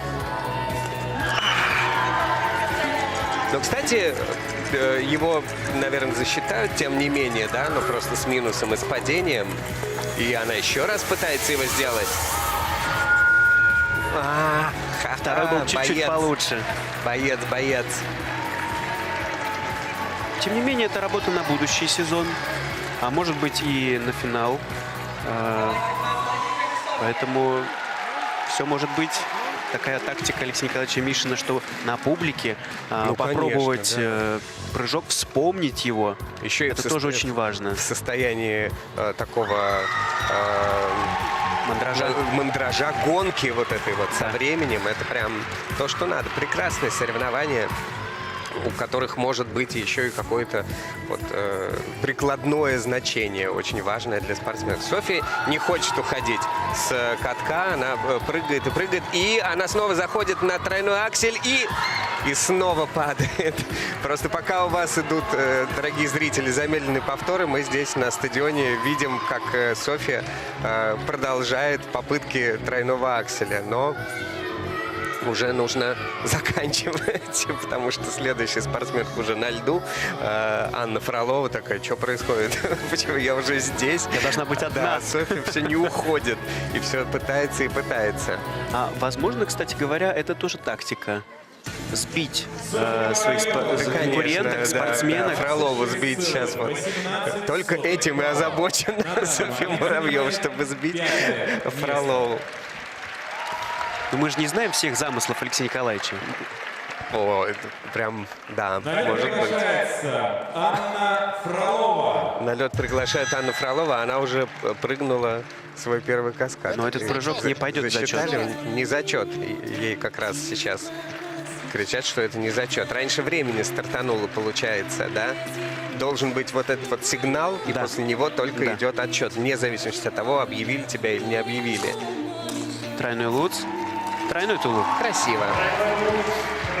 Сделала лучше, чем первую попытку.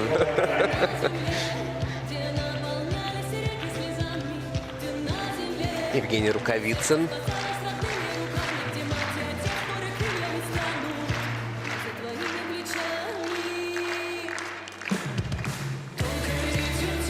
Тройной флип. Эх, к сожалению, села после флипа. Она сама признавалась много раз в интервью, что флип для нее это такой достаточно сложный прыжок. Лут сорвала. Да, нехорошо, конечно, получилось с этим вот преждевременным стартом, но... Ридбергер есть. Конечно, вся программа отпрыгана в зачет, да, 2 прыжка и каскад, то, что минимум требуется, но не на те баллы. Обидно.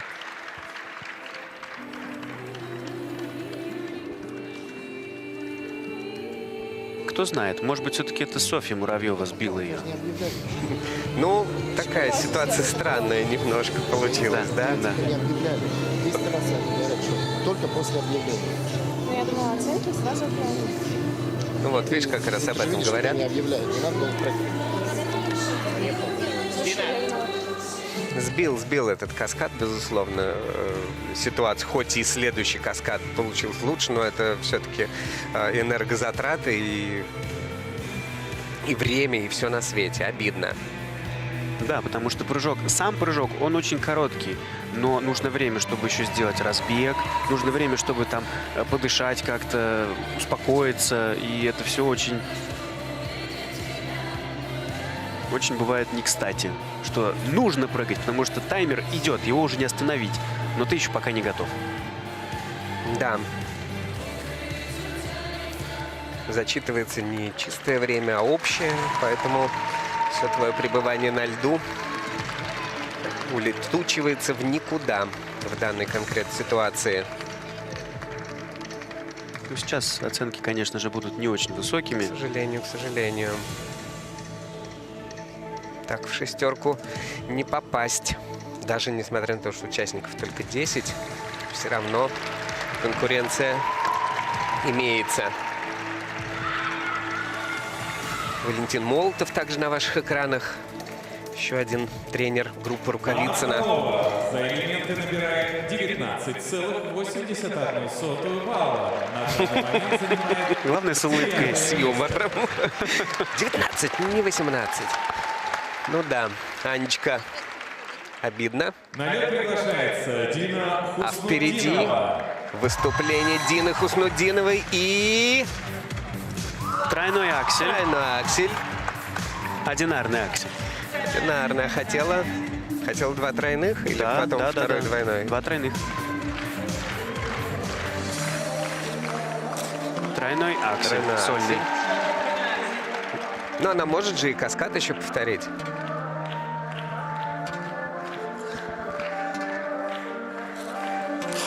Тройной луц. Так. Так, 2 сольных прыжка Отдельными, есть. да, сольными прыжками разделалась. И ну, в принципе, и 40 каскад секунд. есть. Есть, но да, он кстати. Некоторые, оценивается может не быть, очень высоко. Некоторые такому каскаду позавидовали бы, но тем не менее.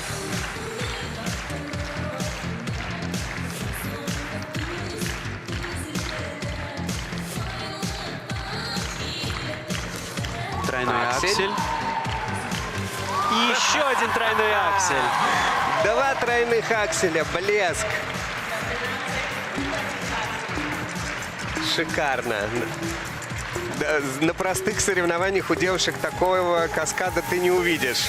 Это только на турнире по прыжкам. Только на чемпионате России по прыжкам вы можете увидеть, как спортсменка выполняет 2 тройных акселя подряд в комбинации.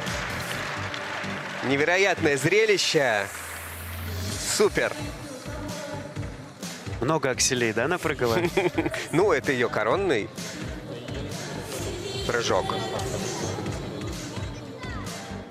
Да, действительно, когда Дина делает тройной аксель, это выглядит настолько легко, что, в общем-то, можно назвать это коронным прыжком. Вот, кстати, если сравнивать выполнение ее прыжков, я имею в виду чисто стилистически, эмоционально с прыжками Софьи Муравьевой, Соня сделала из всех прыжков, ну не шоу, а вот какую-то такую виньеточку, да. Дина была сдержана немножко, да, опущены глаза немножечко, так суховато. Это при том, что когда она катается, она очень такая, я имею в виду в программах, да, там в произвольной, очень изящная, пластичная фигуристка. Здесь так сухонько. Ну, здесь задача сделать прыжки. Как это оценивается? Вот она и настраивалась на прыжки. Но на судьи это же может повлиять дополнительно? Ну, возможно, может быть, полуплюсик. Да. Но все-таки Софья Муравьева постарше, поопытнее и как-то презентует себя, несмотря на то, что это прыжковый турнир, не забывает о фигурных катаниях. И она на 3-м месте, и 6 прошедших в полуфинал на ваших экранах, а впереди Максим Троньков. Интервью. Ну что, дорогие друзья, наши одиночники завершили. Впереди нас ждет состязание дуэтов, самое интересное. Ну а пока что мы хотим дать слово еще раз нашей Татьяне Анатольевне Тарасовой. Татьяна Анатольевна, ваша похвала, критика. Мы хотим знать все, что вы думаете. Все, что я думаю про этот турнир, про то, что я вижу, мне лично очень интересно, потому что проходят соревнования, это одно, и мы видим то, что они включают в короткую или в произвольную программу. А здесь мы видим то, что будет, то, что есть сейчас, и то, что будет на следующий год. И на следующий год, вот я прям умираю, как мне хочется, быть на соревнованиях по одиночному катанию женщин. Потому что мне кажется, что технически это будет прямо ах как. Татьяна Анатольевна, не могу вас не спросить про долгожданное возвращение Камилы. Может быть, вы что-то особенное хотите сказать и пожелать этой спортсменке? Ну, здесь все особенное. Так никто не возвращался особенно. И то, что я сегодня вижу, я вижу, что она владеет всеми элементами, которыми она владела раньше, несколько лет тому назад, это большая разница. Она очень выросла, она стала другой, да. А прыгает она так же легко и многооборотно. Не то, что этого не боится, а просто показывает нам образцы лучших прыжков. Ну, я думаю, что мы будем за нее болеть, конечно, за такого человека, у которого есть желание возвратиться опять к такой тяжелой работе, к таким тяжелым тренировкам, не мне вам рассказывать. Вот, и я хотела бы, чтобы она вообще по-новому засверкала. Очень важно, какая будет программа и что в ней будет делаться. Ну а сиять Камила будет 100%, и мы будем ей в этом помогать. Спасибо вам большое за вашу оценку, Татьяна Анатольевна. Ну и мы передаем слово нашим прекрасным ведущим Анне Щербаковой и Алексею Ягудину. Итак, женский четвертьфинал завершен. Получилось драматично, впрочем, как и всегда.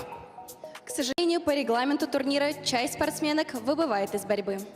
Девушки, спасибо вам огромное за смелость и за то, что держали нас в напряжении вот прям до последнего прыжка. И, конечно же, удачи в новых стартах. Ну а мы поздравляем 6 лучших спортсменок сегодня. Они выйдут на лед в завтрашнем полуфинале.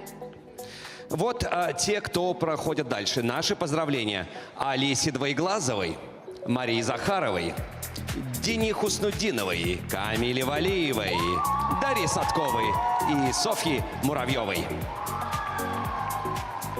И перед тем, как мы уйдем на небольшую паузу, обязательно хочу сказать, что дальше в нашем турнире премьера. В борьбу вступят неожиданные дуэты. А у нас небольшая пауза на заливку льда. Совсем скоро вернемся и продолжим. В борьбу вступят дуэты.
Contigo yo me voy a fuego. Papi, contigo yo me envuelvo a fuego. Sin pero. Papi, ya pasaron varias horas. ¿Qué pasa contigo que te demoras? Yo solo quiero verte a tu hora. A tu hora. Dame de eso. Papi, quiero darte un beso. Porque sé más que eso. Papi, contigo yo me envuelvo. Papi, contigo yo me envuelvo. Sin pero. Contigo yo me voy a fuego. Sin pero. Papi, contigo yo me envuelvo a fuego. Contigo sin pero.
Хорошо, я не хочу меняться. Она любит Тиффани, хочет в Париж. Но я где-то в Брикстоне, еду на движ. Мой мут простой, не жить из зарплаты. Деньги на стол, кидаю лопаты. Я не нашел, будет лучше для брата. Я заспал, проснулся богатым. Марк, ты танцуешь как будто одна, но я делаю вид, что умею быть скромным. Мы не скроемся точно, сколько не поменяли бы комнату. Я смотрю на тебя и жалею, что мы это даже не вспомним. Но это даже не спойлер, ты снова услышишь. Холодный снежный бриз, внутри твоей груди красные языки. И отбившись от всех птиц, стрелы летят меня, я падаю, лови.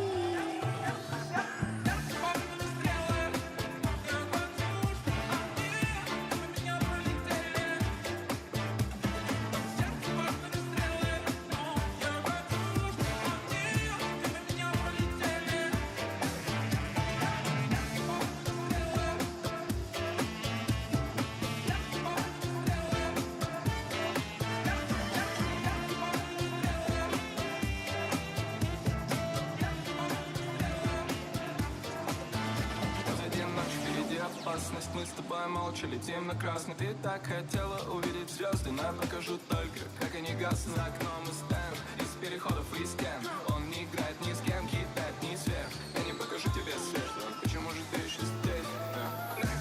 Ты танцуешь как будто одна, но я делаю вид, что умею быть скромным.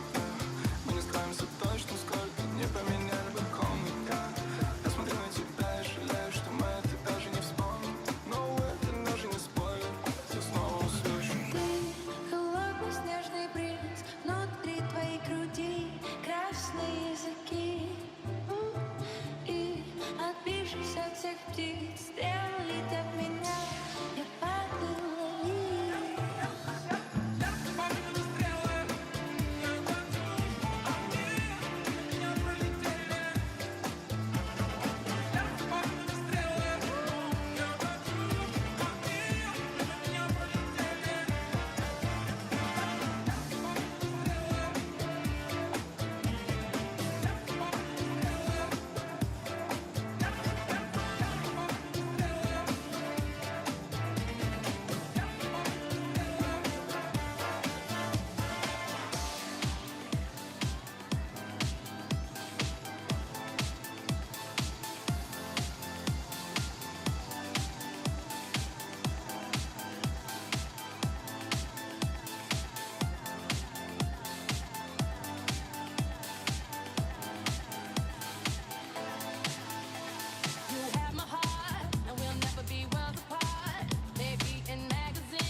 Чемпионат России по прыжкам набирает обороты. И сейчас нас ждет абсолютная премьера турнира – соревнования дуэтов. Только давайте уточним, это не классические спортивные пары. На лед выйдут дуэты, составленные из звезд одиночного катания. Два одиночника объединяются в команду, чтобы показать максимум своих возможностей. Это будет интересно. Мы увидим, как спортсмены, привыкшие отвечать только за себя, сработаются в тандеме. Камила Валиева, Марк Кондратюк, Александра Трусова и Макар Игнатов. И еще много ваших любимых фигуристов. Составы, поверьте, просто огненные. Победители разделят первый в истории чемпионский титул. Мы передаем слово на лед нашим экспертам, которые знают абсолютно все и о парном взаимодействии, и одиночных прыжках. Женя Медведева и Максим Троньков.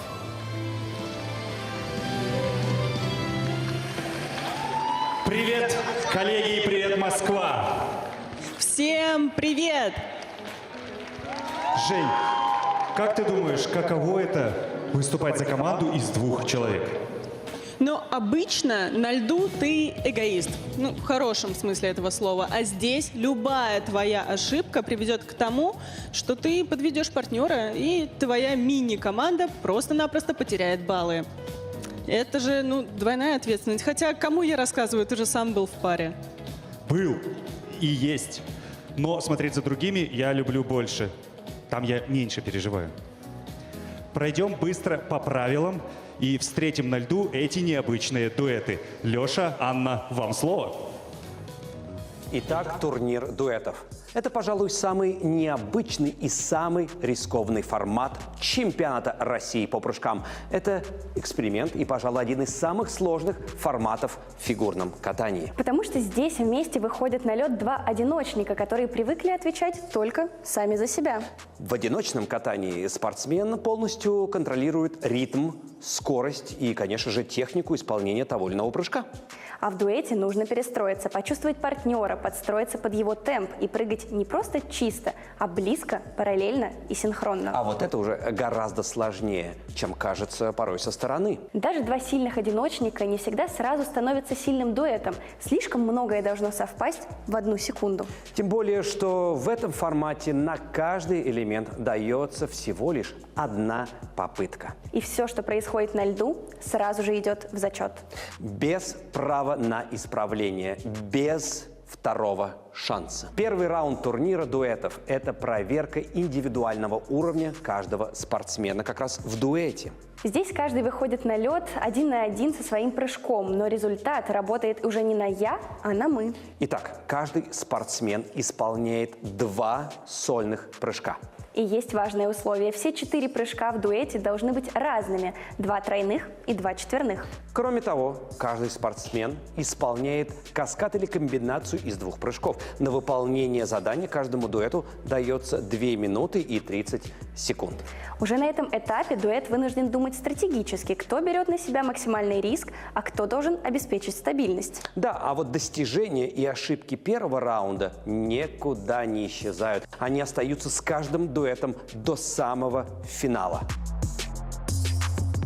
Баллы за все 3 раунда, к счастью, суммируются. И побеждает дуэт, который сумел не просто показать сложные прыжки, а действительно стать настоящей командой. Итак, турнир дуэтов – это испытание техники, характера и взаимопонимания. И именно здесь особенно видно, как трудно одиночникам работать в паре и как впечатляюще это выглядит, когда у них это получается. Итак, еще раз. В первом раунде турнира дуэтов каждый из участников дуэта должен исполнить 2 сольных прыжка и 1 каскад или комбинацию из не более 2 прыжков. На каждый элемент дается только 1 попытка. На выполнение задания каждому дуэту дается 2 минуты 30 секунд. Здесь работает принцип копилки. Все, что ребята напрыгают в первом, втором и третьем раундах, все пойдет в общий зачет. Отправляем лучики поддержки всем участникам без исключения. Давайте встретим их достойно. Первая группа спортсменов. Просим вас выйти на лед. На лед приглашаются участники первой разминки. И первый дуэт – Анна Фролова, Матвей Ветлугин. В первом, втором и третьем раундах.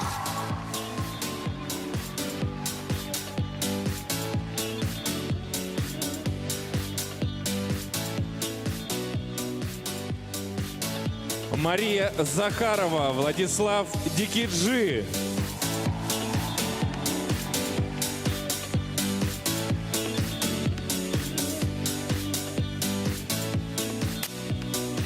Александра Игнатова, Макар Игнатов.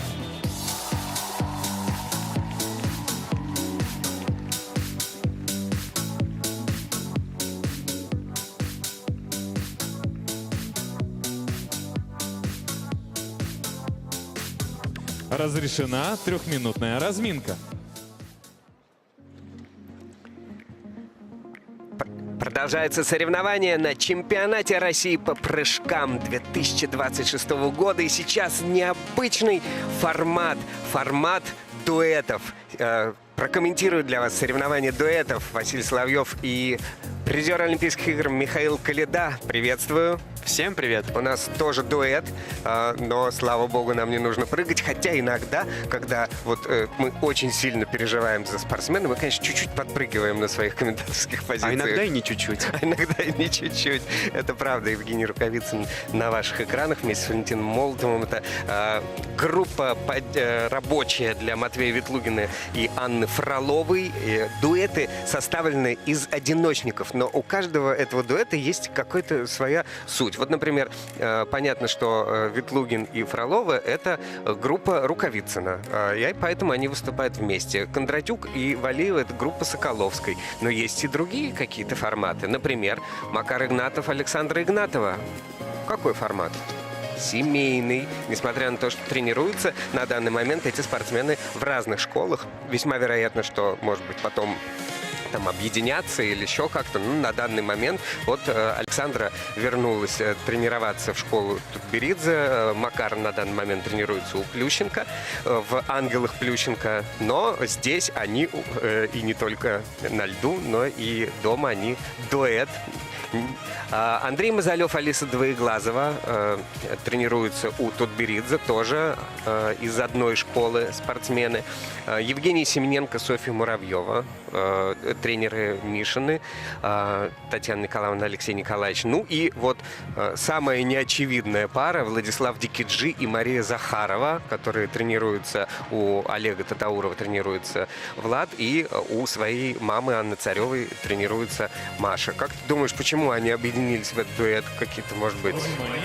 У меня даже никаких предположений нет. Может быть, стиль прыжков? Может быть, может да. быть, да, они оба такие мощные. Мне кажется, все дуэты, они очень гармонично подходят друг к другу. Вот, что очень важно. У нас соревнования дуэтов — это не пары, но параллельные прыжки они будут исполнять. Причем это будет уже в следующих раундах. Второй раунд — параллельные прыжки. Третий раунд — параллельные каскады. Причем 5 прыжков в том числе там будут исполнять спортсмены. То есть должна быть какая-то какой-то матч должен быть по исполнению прыжков и по фактуре. Ну вот... Мы будем на это внимательно смотреть, да, и отмечать. Тоже, безусловно, мы не судьи, мы всего лишь ценители, но обращать на это внимание, насколько пары подходят друг к другу, мы обязательно будем. В первом раунде будут сольные прыжки. Каждый спортсмен исполняет по 2 сольных прыжка, причем все 4 прыжка должны быть разными из них. 2 тройных, 2 четверных. Ну и каждый спортсмен из дуэта исполнит 1 каскад или комбинацию из 2 прыжков. Пока что 2, но скоро мы раскочегаримся до 3 и 5. И вот он, первый дуэт под руководством Евгения Рукавицына. Анна Фролова, Матвей Ветлугин. И Матвей уже начинает с четверного Ридбергера. Да.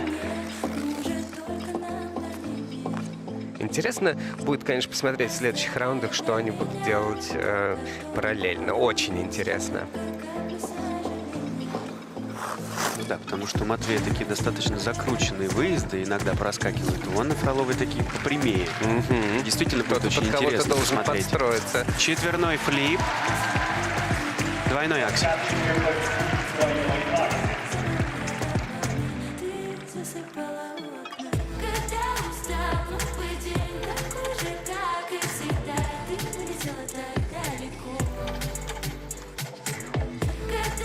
Пока один спортсмен исполняет свою программу, другой ждет.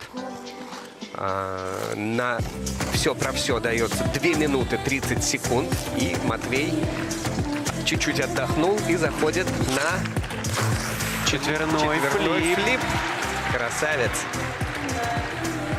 Ну что, ничего не будет он повторять, да, и Анна Фролова, потому что он не может этого сделать. Анна Фролова следующий исполняет свой набор прыжков. Луц, тулуп, 3-3. Здесь максимальное напряжение по сравнению с индивидуальными соревнованиями, потому что здесь нет права на ошибку у спортсменов. Повторы, попытки даются только одна. Да, и они все идут в зачет. Молодчина. Здорово. Тройной флип, тот как раз, который не удался. Да все бы получилось, конечно. Так, и Анна Фролова с такого красивого захода в Иннибауэр Тройной луц. делает тройной луц. Прекрасно.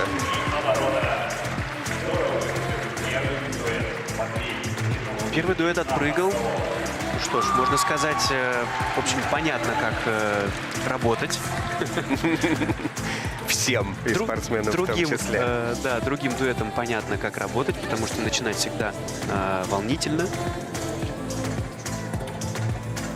Ну что можно сказать про прыжки Матвея на этом турнире? Ну, они не идеальные, но они достаточно хорошие, потому что мы видели в левом верхнем углу все-таки были красненькие квадратики как раз у Матвея Ветлугина. Ну, там серьезно, конечно, вот эти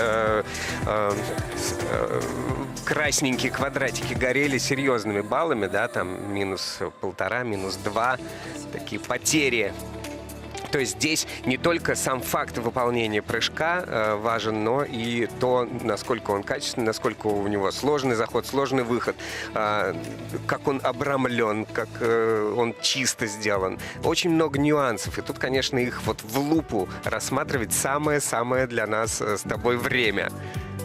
Да, это то как раз, что мы очень сильно любим делать. Да, и на что нет совершенно времени на чемпионате России. А здесь, пожалуйста, сплошные прыжки в концентрированном таком состоянии можно рассматривать. И Анна Фролова, Матвей Ветлугин. Вот, обратите внимание, на Ридбергере небольшой недокрут у спортсмена все-таки отмечен. Ну и их оценка для нас базовая на данный момент. А впереди очень мощная команда. Мария Захарова, Владислав Дикиджи.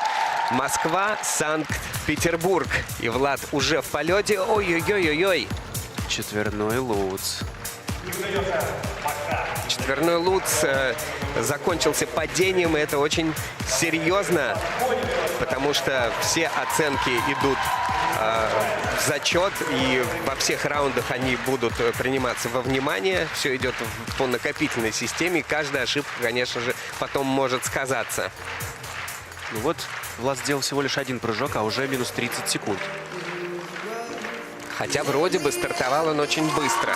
Четверной луц. Но просто он упал, и поэтому после этого ему пришлось сначала отдохнуть, потом разогнаться заново. Да. Все было сделано достаточно грамотно. Он почувствовал себя, почувствовал какой-то свой особый ритм. И дальше уже пошел с пониманием, с чувством того, что он сейчас идет и делает. Четверной луц, тройной аксель, сумасшедший, конечно, каскад. Потрясающий. Увидим ли мы, интересно, на этом турнире каскады из двух четверных? Из двух четверных вряд ли. 4-3, да. Ну ладно. Итак, завершающий элемент. И он делает четверной сальхов. Очень мягко, красиво, хорошо. Маша уже в разгоне и наверняка будет тоже идти на четверной тулуп. Скорее всего, да, да. Ее визитная карточка. Да, четверной тулуп. 4-3. Тулуп сальхов. Здорово. Точно такую же комбинацию, которую она уже демонстрировала. Потрясающе. И Тройной флип. Несмотря на то, что она обыграла этот выезд, да, но все равно он чистым, конечно же, А судьям зачем не будет. поторопилась? Все же хорошо было. 30 И время секунд еще оставалось. впереди, 30 да. секунд. Можно было спокойно Эх, проехать. надо было немножко сделать больше паузы между прыжками. Ну, кстати, весьма вероятно, что с непривычки просто, ну, как бы в голову не пришло, что можно вот так вот взять, остановиться, немножко расслабиться, да. И это же все нарабатывается. Вся система соревновательная вот на всех турнирах, то, как ты приезжаешь, как ты размещаешься, как ты тренируешься, это все тоже должно отрабатываться. Чемпионат России по прыжкам все-таки это не такое привычное событие для спортсменов, тем более, что Маша Захарова вообще здесь выступает впервые. Еще пока что не привыкла. Да, могло быть лучше, главное дело, на ровном месте. Да, это Много сложностей, да, у этого дуэта, потому что они тренируются, во-первых, в разных городах, разные техники, все. То есть у них не было времени достаточно по телефону. скататься, что Да. называется. Конечно. Обидно, обидно. Это при том, что Мария здесь все-таки обладательница элемента ультра-си, который еще она и делает в таком сумасшедшем каскаде, шикарнейшем, абсолютно четком, выверенном. Так здорово стартовала. Но еще плюс ко всему, это очень красивая пара. 66 баллов. Они лидируют. 12 баллов преимущества перед Фроловой Ветлугиным. А впереди выступление Игнатовых. Приглашаются Александра Игнатова и Макар Игнатов. Александра и Макар. Самая известная пара фигуристов в нашем фигурном катании. И начинает с бабочки, к сожалению, свое выступление. Прям было видно, что она шла на четверной луц. Ну, туда и шла, да. Рискованная и интересно, что она решилась на это, но, к сожалению, не сделала. Тройной луц, Оля, тройной сальто.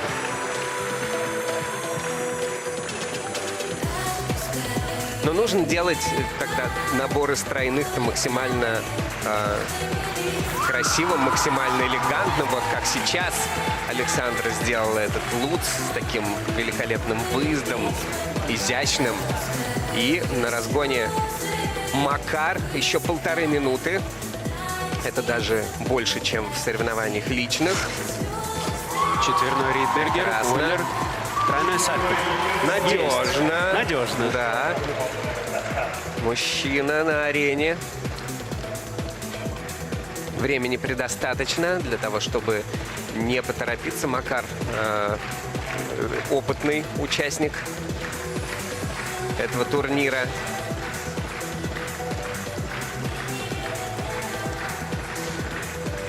Четверной сальто. Есть. Отлично. Кому-то из зрителей повезло, что Макар прямо возле них исполнил этот прыжок. Можно делать в этот момент прям селфи. Представляешь, перед тобой прыгает Макар Игнатов, и ты так вот. Над тобой прыгает Макар Игнатов, Да. потому что Тут он очень сложнее высоко всего прыгает. рассчитать. Ну и завершающий прыжок, на что решится Макар, что-то. Еще один четверной Ридбергер. Ридбергер. Ой, как хорошо. Великолепен. Очень мягенько. Здорово. И Максим Троньков тоже отметил, что настоящий мужчина Макар Игнатов. Просто сейчас это как-то было очень солидное выступление, согласись, такое со значением. Вот он все сделал максимально классно. В этом раунде он поставил точку. А ты не видел где-то, может, на тренировках, на разминках, есть сейчас четверной у Александры? Проскакивает.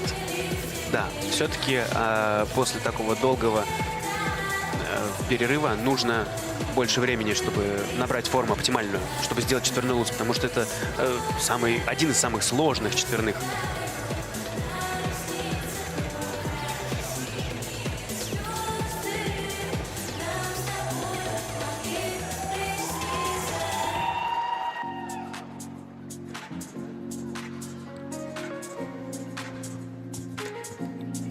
Евгений подсматривает.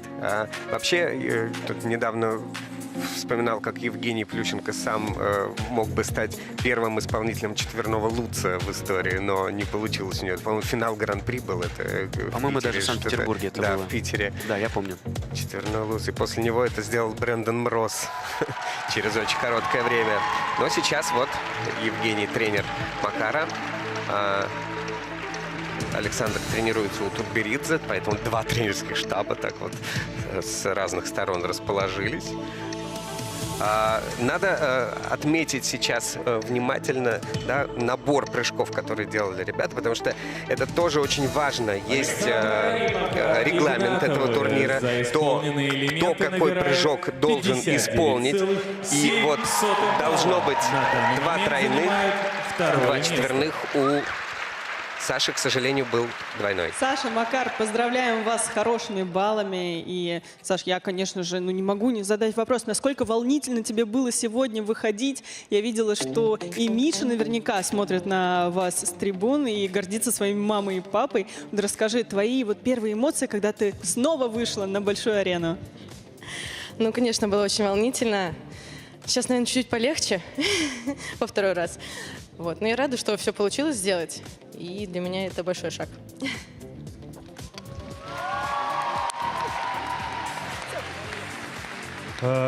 Сашу я поздравляю еще и с возвращением тоже. Это надо отметить, и вашими аплодисментами обязательно. Но у меня вопрос к Макару, который сегодня, как настоящий мужчина, просто взял на себя ответственность за семью, здорово отпрыгал. Но расскажи, ты вообще когда-нибудь ожидал, что вы не только составите тандем в жизни, но и тандем на льду на одних соревнованиях? Слушай, ну мы соревновались друг против друга на самом первом прыжковом чемпионате, который был на Кубке Первого канала. Вот, поэтому почему бы и нет. Там первая искорка, наверное, и промелькнула между вами. Ну, там нас, да, мы проиграли немножко, но мы по-джентльменски. Зато вы выиграли по жизни, мы вас поздравляем и ждем вас в следующем раунде. Надеюсь.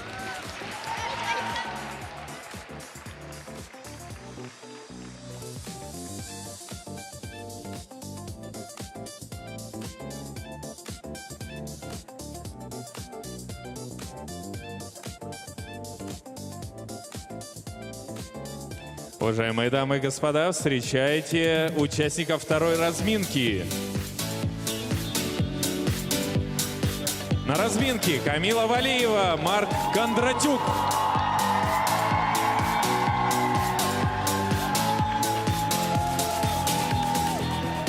Алиса Двоеглазова, Андрей Мазалев.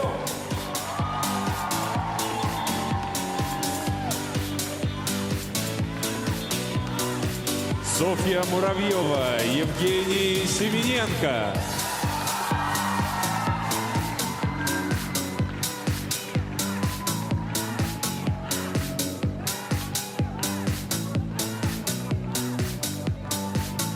Разрешена трехминутная разминка. Вторая группа участников в соревнованиях дуэтов на льду. Чемпионат России по прыжкам 2026 года.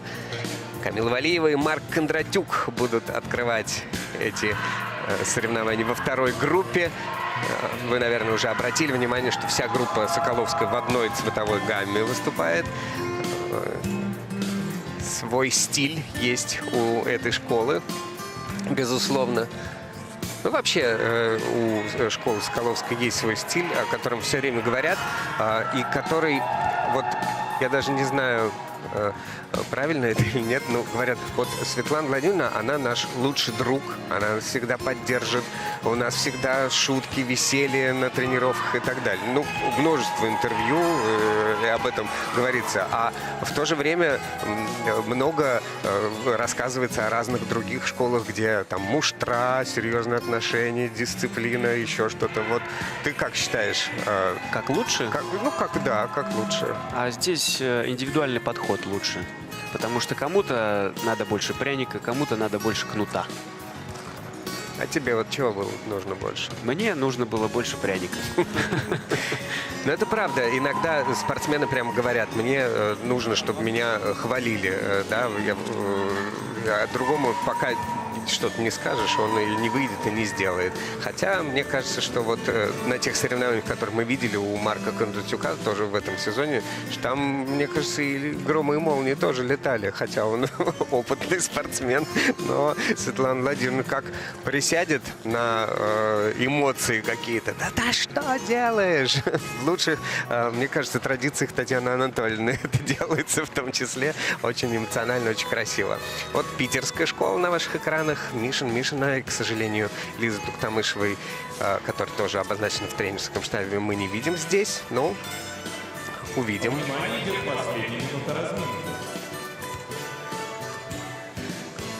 И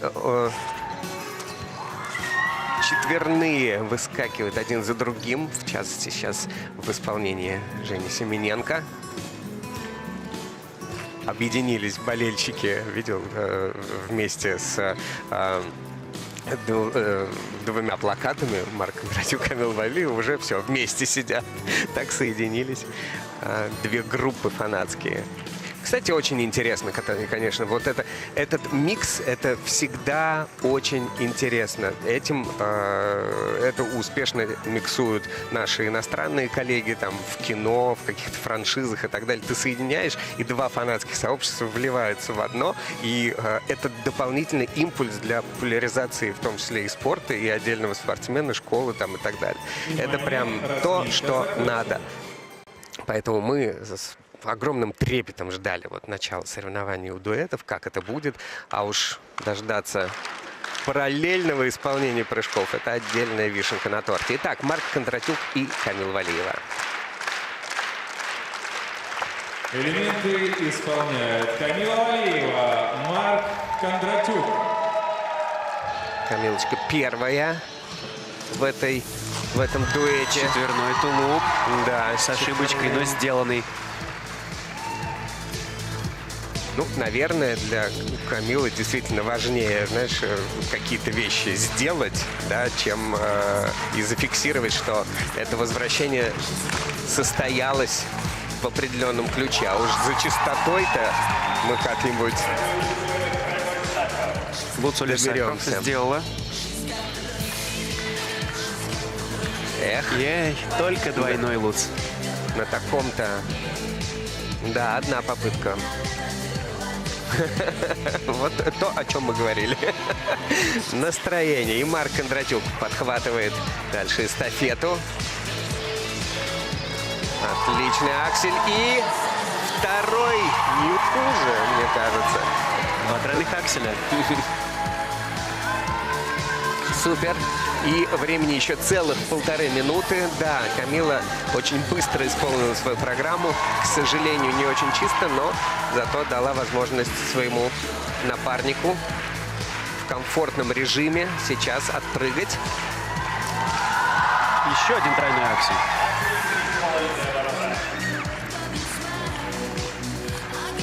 Ну что, на риск пойдет какой-то Марк или спокойный Сальхов?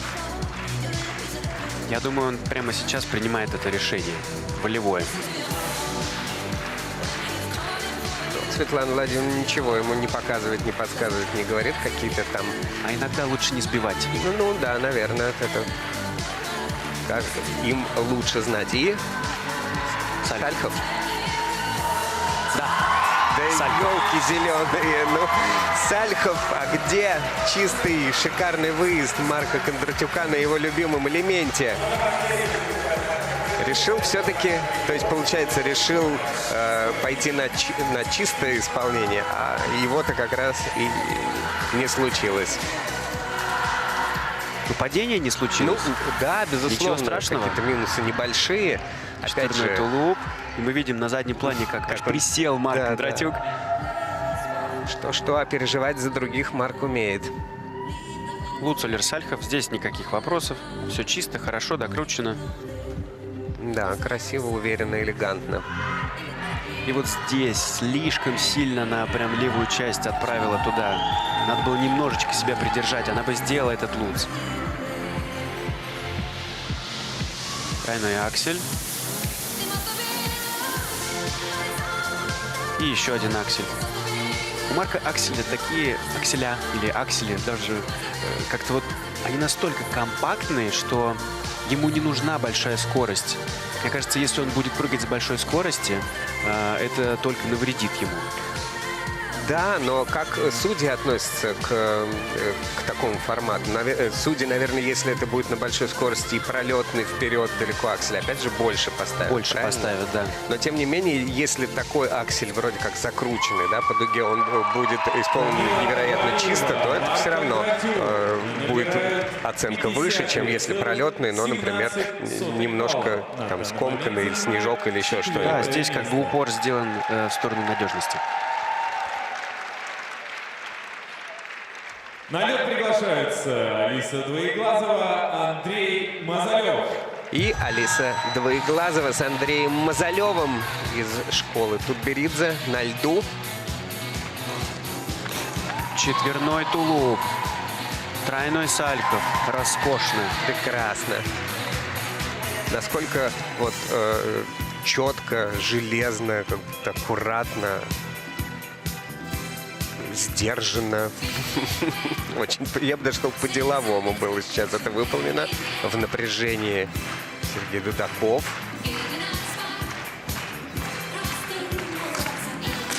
Четверной лук. Молодчина. Но тут было... И тройной лук. Алиса Двоеглазова просто решила сама отпрыгать четверные, чтобы уже не перекладывать эту ответственность на мужчин. Все, я буду это делать.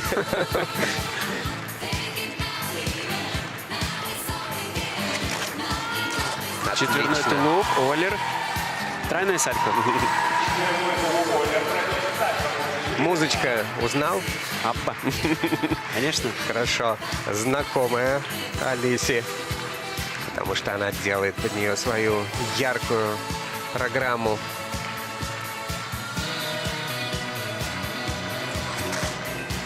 Четверной тулуп. Молодец, молодец. И Выглядел Андрей надежно. Не промах. Шикарная команда, да, сложилась у этих ребят. Вообще для некоторых школ, где так умеют ставить прыжки, конечно же, вот так вот собрать двух учеников. Команда мечты может получиться. И тройной аксель. Немножечко нервно было на выезде. И аж чуть-чуть вздрогнуло сердечко. Но безошибочно. Оставил Все сделано? Да, все проконтролировал. Молодцы. Сейчас интересно, что же скажут судьи. Потому что, на мой взгляд, придраться было к чему. Ты имеешь в виду второй у Алисы, второй четверной? Или... Да, четверной луц. А вот... Может быть, там поставить не так круто.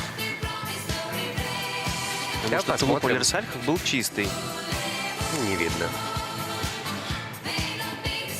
Но он вообще по компоновке был такой чуть более нервный, этот второй четверной, да, чем первый в каскаде. Но все равно в глазах у Алисы читалась уверенность, продуманность, уверенность. Она, вот мы много раз отмечали это по ходу сезона, что Алиса думает во время проката, и это здорово, потому что она только первый сезон во взрослых и уже как будто бы опытная. То есть выглядит как будто бы опытная спортсменка, хотя на самом деле она, вот можно сказать, вчерашняя юниорка. Да, это правда. Так много, конечно, дрожи и зубцов у Андрея на выезде, на всех выездах. Поэтому судьи не смогут не отметить эти нюансы. Все-таки в прыжковом турнире, конечно же, в исполнении прыжка должна быть легкость и четкость во всем. А мы знаем, в чем она заключается, да, это и мягкое приземление, и длинный выезд, и красивый такой. Здесь вот это не тот турнир, где на зубцах, как говорится, на зубцах можно вытащить. Нет, здесь должна быть вот именно максимальная чистота. Я, кстати, вот думаю, что все-таки именно максимальная чистота должна побеждать на таких турнирах в исполнении. Хотя, с другой стороны, ладно, если у кого-то запредельная сложность, как ее не оценить в свою очередь? Ну, это супер! баллы. Супер! Первое место. Почти 70 баллов, и они лидеры. На лед приглашаются Софья Муравьева, Евгений Семененко. Софья Муравьева и Евгений Семененко. Вот еще один интересный дуэт из Санкт-Петербурга. Ученики Мишина и Евгений. Ну, удиви нас. Стартует Евгений с четверного Ридбергера. Четверной Ридбергер, но все-таки отметим в стиле Евгения. Красивый выезд сделал хореографически, не бросил это все. Да, 2,5 балла плюсов от судей. Это как раз хореография, вот это после Ридбергера, она дает судьям возможность поставить еще больше плюсиков. Тройной аксель. Тройной аксель. Вот это чисто. очень красиво было. Хорошо.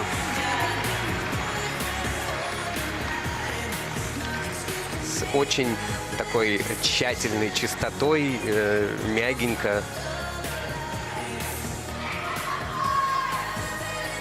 Уже не остался один прыжок, и мы видим, как Софья уже подготавливается. Да, уже прыгать свою серию. Нужно будет брать разгон, а пока Евгений Сальхов. Четверной Сальхов. Шикарно. И немножечко танца для вас, судьи, пока Софья берет разгон. Да, Женя отработал по максимуму. Тройной луц. Тройной флип. Красиво прыгает все-таки. Вот женские прыжки, они какие-то очень, очень мягкие, очень пушистые, очень какие-то... Ну вот... Ну не у всех. Ну вот у Сони Муравьевой такие. Ну у Сони, да. Но мне кажется, что она и является таким олицетворением женского катания, нет? Да. Смотри, как прям... Как ножом по маслу, да? Такое взрослое, именно женское, элегантное катание, которое даже в прыжках, казалось бы, что такое прыжок? Вот было бы смешно, да, на чемпионате мира по прыжкам с шестом. Да, четверной. Прекрасно. Четверной, тройной луц, конечно. На турнире по прыжкам с шестом, например, оценивать еще и как человек красиво бежит, да? А здесь вот они делают эти прыжки. И, конечно же. И поклон. Да.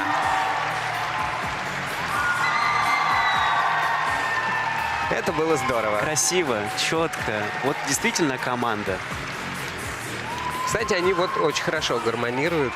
И в них какой-то дух вот этот питерский в том числе присутствует, несмотря на то, что Соня не так давно тренируется вместе с Алексеем Николаевичем, но все равно вот эта школа, которая и вот этот настрой, который есть в этой школе, он проецируется на учеников, и он даже в мелочах иногда проскальзывает. Ну, что касается прыжков Евгения, то четверной Ридбергер без вопросов. 2 тройных акселя, чистейший. И да все чисто. Все чисто, отработал на максимум. Первый раунд здорово было. Тройной луц, Оллер тройной флип. Тоже дорогой каскад из тройных. Потому что Соня могла сделать тройной луц, Оллер тройной Сальхов. Но пошла на усложнение. Вот если еще смотреть на этот каскад в проекции, да, она вот так вот прыгала там по короткому борту перед экраном, он очень был пролетный. Вот движение все время шло вперед. Это всегда эффектно выглядит и для зрителей, и для судей, и для всех. Все, тренеры довольны, и это главное, да. Ну, честно говоря, правда, этот турнир – это большой праздник и для тренеров, и для зрителей, безусловно. И Алексей Николаевич такой: давай, давай, давай, давай. Софья Муравьева, Евгений кланяться. Семененко И за свое 70 баллов. 70,52 балла. Все в отличных плюсах. И первое место с преимуществом в балл перед Алисой Двоеглазовой и Андреем Мазалевым.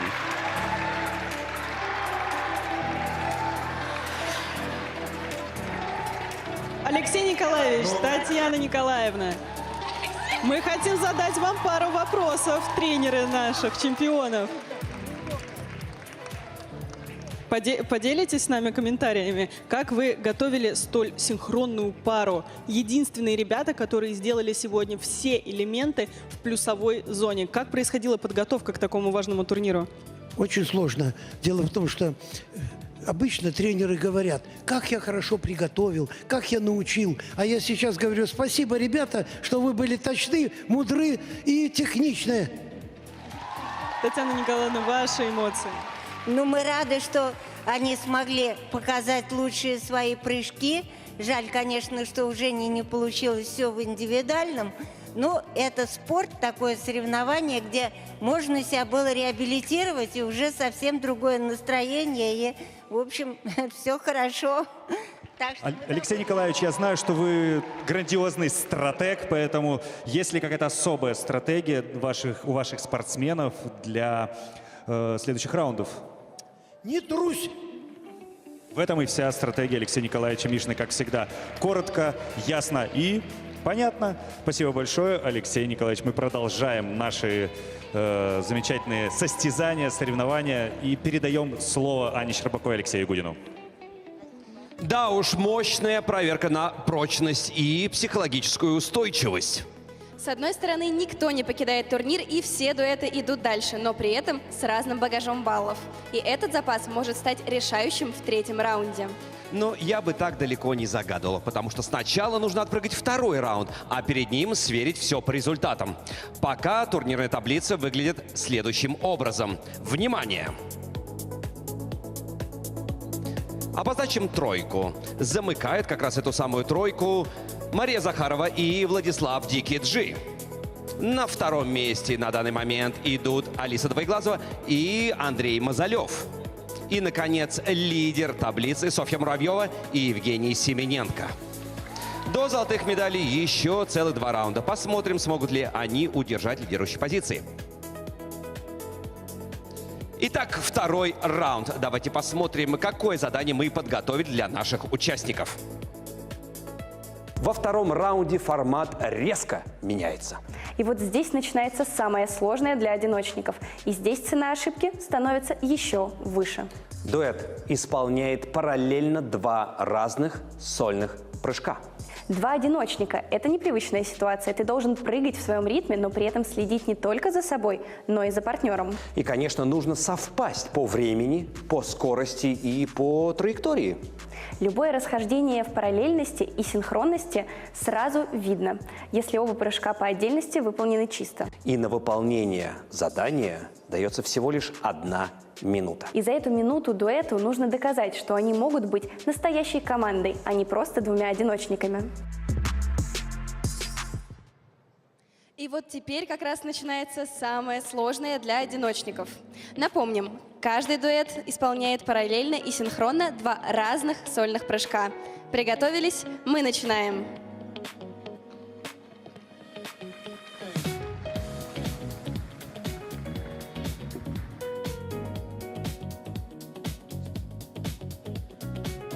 Разрешена разминка первой группе.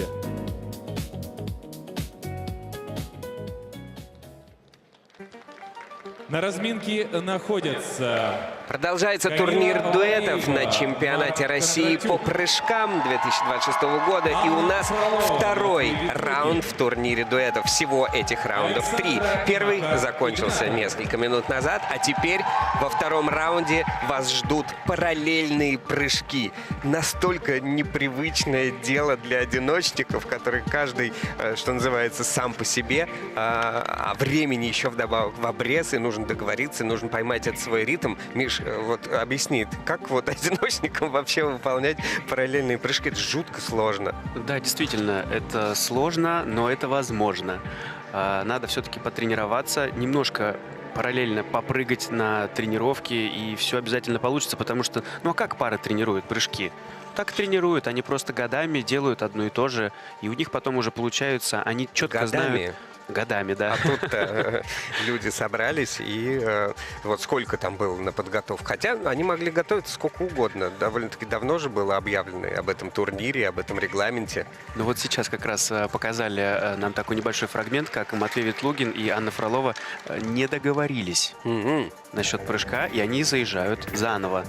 То есть все-таки сложно договориться двум одиночникам, особенно когда нет опыта выступления в паре. Они сейчас отрабатывают в том числе одинаковый заход. И, кстати, вот на разминке самое главное Я разговаривал вот с Алексеем Тихоновым по поводу того, что нужно сделать паром на разминку. Да, ритм нужно просто прощупать дополнительно, как-то его поймать, а не сами прыжки исполнять, да, элементы. Вот здесь, именно сейчас они пытаются это все нащупать. Но смотри, какие вот заходы Игнатовы придумывают для своего прыжка. Всего прыжков будет два разных прыжка обязательно нужно исполнить, но цениться будет все. И то расстояние, на котором этот прыжок друг от друга исполняется, то, насколько он синхронен, параллелен, то, насколько выезд синхронен, параллелен. То есть все должно быть максимально одинаково. И учитывая то, что мы вот видели предыдущие там исполнения прыжков, у Кондратюка вот такой вот закрученный сальхов, а у кого-то он там абсолютно прямой. Вот как? Можно ли быстро подстроиться специально для турнира, чтобы выезды были примерно одинаковые? Или это просто очень прыгает сложно? по маленькому кругу, а второй по большому кругу. И все. Здесь, мне кажется, уже быстрее никак... Придумывать да, заход здесь уже по ничего дуге не придумывать, просто. да. То есть можно поставить одного человека, который прыгает с более коротким выездом в маленький круг, да, а другого... Да, хорошее хореографическое решение, такое чисто парное, рабочее. Выступать спортсмены будут в обратной последовательности, то есть кто занял последнее место в первом раунде, будет теперь кататься первым. И это Камила Валиева и Марк Кондратюк. Четверной тулуп. Вот это неожиданно. Вот такого параллельного прыжка мы, да, еще очень долго в парах не увидим, да, а здесь мы можем себе это позволить. Жалко, конечно, что произошло именно так у Марка. Не очень параллельно, но сделано. Тройной луц. Да, и делают красивый хореографический выход из своего элемента. Ну, не случился, конечно, рекорд. Параллельный четверной тулуп не случился. И, к сожалению, по вине Марка Кондратюка получается, что так.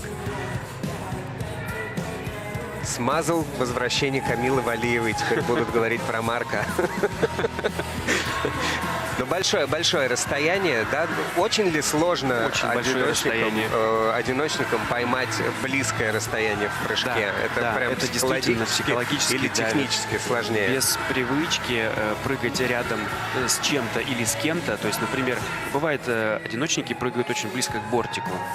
И я так полагаю, этот раунд для таких людей, в принципе, покажется нормальным, когда кто-то рядом с тобой еще прыгает. Но я знаю Марка, что он прыгает достаточно далеко от бортика, либо вообще там тройной аксель он делает в центре катка, и ему нужен простор. Далеко от людей. Но, тем не менее, еще раз мы рады поприветствовать этот дуэт душевный из школы Светланы Соколовской. Сейчас, видимо, в какую-то специфическую лупу рассматривают технические специалисты и судьи элементы, выполненные Камилой и Марком. Ну, может быть, для того, чтобы все было точно отсужено, да, ситуация... Там же важно, как Марк приземлился в том числе. Но тулупы были очень далеко друг от друга. Далеко. То есть, если далеко. сравнивать их со вторым прыжком, это был параллельный тройной луц. Луцы чуть-чуть все-таки Но он поближе был похож были. на параллельный прыжок. Ну, похож хотя бы был, да. И он случился. А не любит Марк четверной тулуп? Он недолюбливает. Он больше сальхов любит. Сальхов, ну и вот луц у него обычно, да, в программах Хотя, казалось бы, тулуп должен быть самым легким в этой ситуации. Ну, не легче Сальхова, с другой стороны. Вот кому-то есть любимые кому-то прыжки, а есть нет. Не ложится, да? Да. Бывает такое, что Сальхов дается гораздо проще. Естественно, ты его больше напрыгиваешь. И, соответственно, процент выезда больше на тренировках. И, естественно, вставляют его в соревновательные программы. Но вряд ли здесь был какой-то другой выбор, да? Все-таки хотелось прыгнуть четверной. Другой четверной у Камилы вряд ли есть на данный момент. 62,82 балла. Ну и вот их оценки на ваших экранах. На лед приглашаются Анна Фролова, Матвей Ветлугин. Анна Фролова и Матвей Ветлугин уже в заходе на прыжок. Ох, как красиво они это делают. Хорошо, тройной флип. Это было и хореографически, и синхронно, элегантно. Очень красиво. А на заходе они прям практически ногами соприкасались друг с другом. То есть настолько все параллельно, близко. Видно, что очень много работали именно над этим. Просто чтобы, если зрители не посвященные и не понимают, ну это прям это работа. Вот так вот поймать друг друга, это нужно было готовиться, и они это сделали. Вот смотри, следующий заход тоже через Ину Бауэр и... Тройной луц. Это очень красивый выезд. Классно. Такой, мне кажется, что это выезд в стиле Анны Фроловой. Да. И Матвей Ветлугин сегодня такой сделал. Он может поставить галочку себе, что он сделал выезд в стиле Анны Фроловой. Ну, здорово. Ну, потому что у девочек более элегантные выезды, более интересные всегда, более оригинальные, мне кажется. Может, ты со мной не согласишься? Нет, я в данном случае соглашусь. В данном? Хорошо. В данном случае у Анны Фроловой действительно выезд из прыжков элегантнее и красивее. Прекрасно параллельно. Прям даже в замедленном повторе посмотри, насколько ритмически они друг с другом совпали. Матвей чуть-чуть раньше прыгнул, но по шагам все было сделано классно. А Луц, они даже оторвались одновременно. Но Луц на Вообще чуть большем класс. расстоянии у них получился. Ну, вот с этой, кстати, с этого ракурса не видно, что расстояние слишком большое. Ну нет, видно. Небольшое покачивание было у Матвея на выезде из тройного Луца. Но это было красиво. Да, это прекрасная команда. Здорово они сложились. Отличные оценки. 66,82 балла. И они, по крайней мере, Камилу и Марка не пропускают вперед. На лед приглашаются Александра и Макар Игнатовы. Александра и Макар Игнатовы следующие выступают. У них прям чисто парный заход на этот прыжок, на этот элемент. Тройной флип. И у Саши не получается чисто выполнить этот прыжок.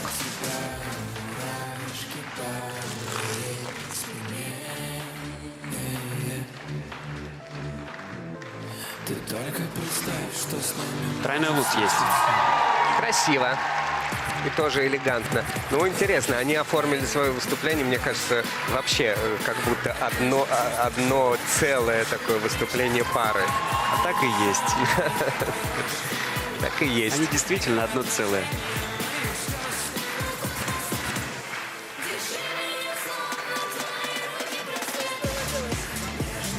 Что не так пошло в, казалось бы, тройной прыжок? Мне кажется, Саша все-таки обращала внимание периферийным зрением на Макара. И это сбивает Ты все-таки. сейчас чуть не вбил клин в этот коллектив.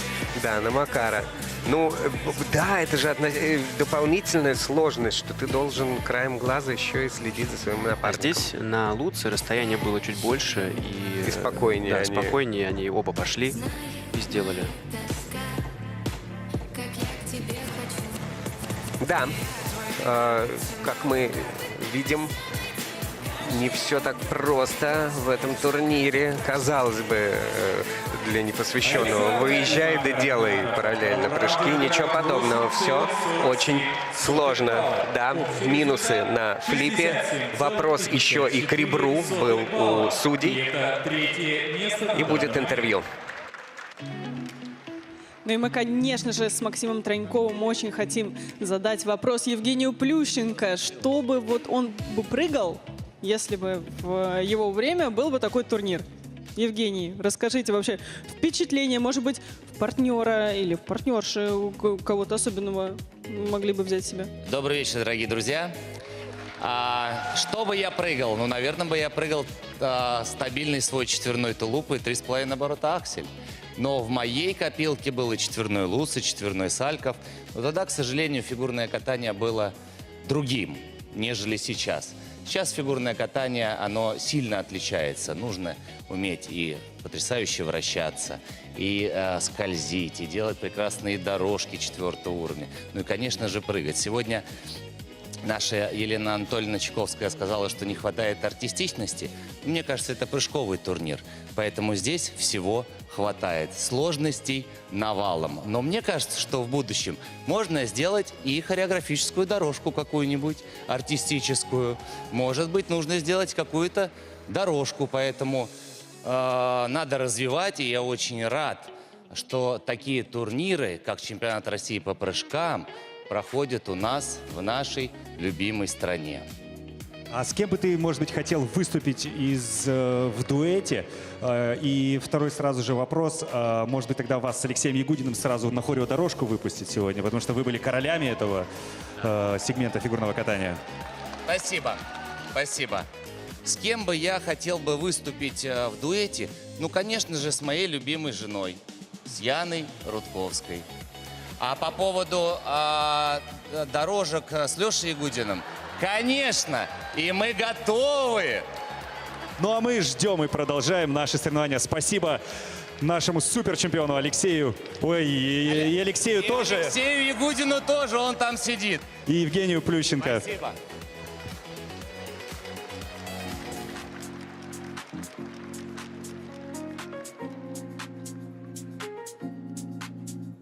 На лед приглашаются дуэты второй разминки. На льду Мария Захарова, Владислав Дикиджи. Алиса Двоеглазова, Андрей Мазалев. Следующие участники на льду, следующие 3 дуэта. Лидерские дуэты. Те, кто после первого раунда зарекомендовали себя наилучшими баллами, наилучшим образом. Ну, действительно, вот такое было раньше сумасшедшее тоже противостояние, а вот таких праздников фигурного катания явно не хватало. Я бы посмотрел на праздник Евгения Плющенко с Алексеем Ягудиным. Ну вот как мы вспоминали буквально недавно то, что на турнире пытался исполнить четверной луц Женя и мог бы, правда, стать первым официальным исполнителем его, но в рамках турниров было меньше и возможностей было меньше, а сейчас вон их сколько, этих возможностей. Двигайся вперед, развивайся. Здорово. Ну что, как-то вот просто разминаются пары, не ловят как-то специфический ритм. Каждый сам по себе. Видимо, уже у всех все отрепетировано, да? Но я бы так не сказал. На первый взгляд, наоборот, мне кажется, что они сейчас Ищут? больше договариваются. Да? Да. Какие конкретно шаги, вот, как это сказать, ну, какие шаги они все-таки в финальном исполнении будут делать? Угу. Ну, чем отличается вот этот раунд от предыдущих и от других соревнований по прыжкам, то тем, что здесь вот должна быть четкая договоренность, здесь должна быть максимальная синхронность, отрепетированная. Никаких, к сожалению, здесь, или к счастью, не знаю, никаких экспромтов быть не может. Здесь должно быть все максимально четко. Подготовился, сделал. И вот мы видели, что Семененко с Муравьевой отрепетировали свой заход и прыжок. На тройной флип, да. Внимание, идет последний. А я еще заметил, что Алиса Двоеглазова и Андрей Мазалев сейчас планируют и разминают четверной тулуп. Четверной тулуп. Молодцы. Да. Параллельные четверные прыжки. Слушай, ну когда-нибудь, я думаю, через не очень большой срок мы увидим и в парном катании четверные параллельные прыжки. И все будем говорить, ну, господи, вот когда в наше время такого не было. Все движется вперед, и это очень круто. Почему никто не прыгает у нас на прыжковом турнире четверной аксель?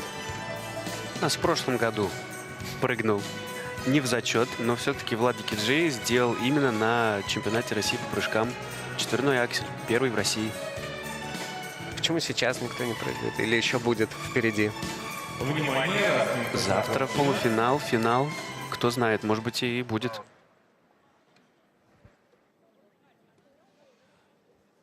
На лед приглашается первый дуэт. Мария Захарова, Владислав Дикиджи.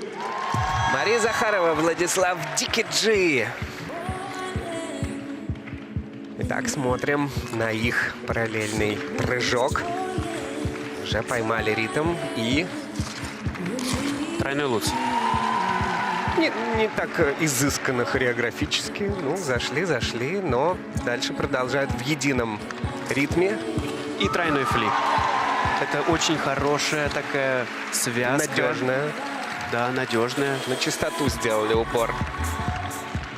Слушай, ну, может быть, во втором раунде параллельных прыжков и нужно делать ставку как раз вот на надежность и четкое исполнение. Хотя, конечно, увидеть в их исполнении параллельный четверной. Ладно, подождем, посмотрим, может, еще все будет. Ну, вот так. Тройной луц. Очень синхронно. Как тебе по стилю они бьются? Ну, не совсем. Есть расхождение. Да, есть расхождение все-таки. Все-таки два разных одиночника.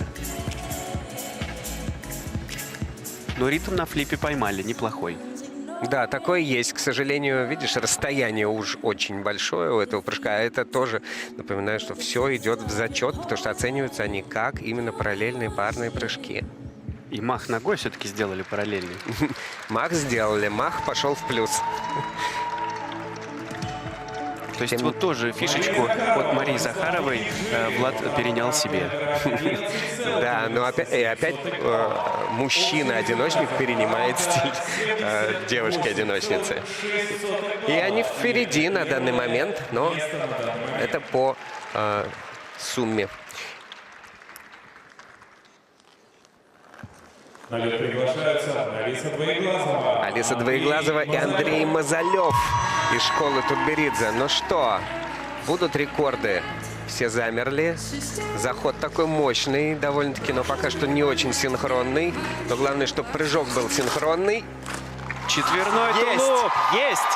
Прекрасный синхрон. А как близко! Да, это было здорово. Это было действительно четко отрепетировано и очень и выглядело надежно. Но радоваться еще рано, да, нужно быть сконцентрированными. Потому что впереди еще один элемент. Тройной луц. Слушай, большие молодцы. Вот без каких-то особых хореографических изысков, как говорится, ну, другие пары просто демонстрировали разные интересные образы и так далее. Здесь так вот все чуть-чуть попроще, но зато все максимально синхронно, максимально близко. А самое главное, налицо результат. Есть прыжок. И какой? И чистый. Сейчас посмотрим замедленные повторы. Да, поздравляем, поздравляем, ребят. Так я быстренько посмотрел. Чистые были у Андрея и у Алисы. Смотри, у них такой разный, да, заход. И да, как чисто, будто она... чисто. Вот, есть у тебя ощущение, что Алиса ждала своего партнера здесь? Или просто настолько все было отрепетировано, что у него пусть и другой заход, но отталкивание было идеально точным, параллельным? Нет, у Алисы все-таки такая манера выполнения именно тулупа, что она при переходе с левой на правую делает небольшую паузу перед отталкиванием. Да. Ну, то есть вот эта Она пауза, всегда она так была... прыгает. это ее стиль. Это не Да, то, что да, она да, это её задержалась стиль. и ждала, пока Андрей доедет со своим более широким шагом. Все-таки понятно, да, что у каждого тут свой какой красивый выезд, да? Это прекрасное выступление. Знаешь, в этот момент начинаешь переживать, что выступление такое короткое. Это всего лишь минута во втором раунде. Нет, это отличный результат. 88,50. Лучше, чем у Захаровой Дикиджи на 7 баллов и на 10 в общей сложности. Ну и мы ждем следующих участников. На лед приглашаются А это Софья Муравьева и Евгений Семененко. Тройной флип. Красиво. Они вот сделали его как раз немного по отличающейся от других участников траектории, да, чтобы он был максимально параллельным, синхронным и тройной луц. Молодцы. Я прям видел, как Евгений смотрит налево на Софью и ждет ее. Это здорово. Вот так получается, что парни-одиночники подстраиваются под девчонок-одиночниц. Получается, что так. Ну, я думаю, это тоже очень специфическая, но такая хорошая школа, когда ты учишься выполнять прыжок еще в каких-то новых обстоятельствах. Да? Они непривычные, а это значит, что ты становишься более надежным, более крепким, более, как сказать, приспособленным к различным ситуациям. Да, это абсолютно точно. Отлично, отлично. У обоих такой пролетный флип. Вообще замечательный. И они пошли как бы не по прямой, как бы а друг по за такому другом. кругу. Очень широкому, но кругу. Да, это прям правильный был выбор для траектории этого прыжка. Максимально выгодный как для судей, так и для зрителей. Супер чисто, супер качественно. Ну, чуть-чуть пошире, да, чем побольше расстояние между ними, чем у чуть-чуть, других да, чем конкурентов. да. Есть такое, но... Это, опять же, уже такие мелочи, что можно двум одиночникам простить это. Ну и интрига сейчас, да, промежуточная. Пусть у нас всего лишь второй раунд, и впереди еще целый третий раунд параллельных каскадов, но именно сейчас... 14,3 балла. Именно сейчас они набирают 14 баллов, а это значит, что они на втором месте за Алисой Двоеглазовой и Андреем Мазалевым, отстав от них на 4 балла. 4 балла отставания перед финальным важным раундом, где будут параллельные каскады или комбинации из 3 и 5 прыжков. К ним мы еще вернемся, а сейчас интервью с Еленой Анатольевной. Ну а мы вновь хотим обратиться к Елене Анатольевне Чайковской. Каково ей наблюдать за таким интересным, как мне кажется, событием, как соревнование дуэтов, где два одиночника, одиночник и одиночница вместе борются за победу. Мне, честно сказать, как бывшему спортсмену-парнику и тренеру парников, один дуэт очень даже понравился, перспективный вполне себе в парном катании. А как вам? Не будем хороших одиночников переводить в пары. Не надо. Они и так хороши. А вот сейчас мне было намного интереснее, чем когда все прыгали по одному прыжку. Ну, во-первых, вы сами говорили, что одиночники не могут поменять траекторию своего захода. Им всем было трудно, но они старались. Поэтому это было любопытно и наблюдать. Сегодня как-то было интенсивно. Даже какой-то адреналин появился. Спасибо спортсменам за это. Какая пара вам больше всего запомнилась? Ну, та, которая лидирует. Я не буду в конфликт с судьями вступать. Пока та. Ну, мы тоже совсем согласны, и мы двигаемся дальше и посмотрим, чем же закончатся наши соревнования. 2/3 дистанции пройдено. К третьему раунду картина в турнирной таблице уже гораздо четче. Это специфика прыжкового турнира. Здесь один сорванный элемент может мгновенно отбросить лидера назад. И наоборот, чисто исполненный элемент может поднять аутсайдера вверх по турнирной таблице. Мы видели спасение и обидные ошибки. Сейчас цена каждого балла на вес золота в прямом смысле. Абсолютно точно. Никто не может чувствовать себя в безопасности. Смотрим на цифры. Вот с чем заходим в финальный раунд. Таблица на ваших экранах.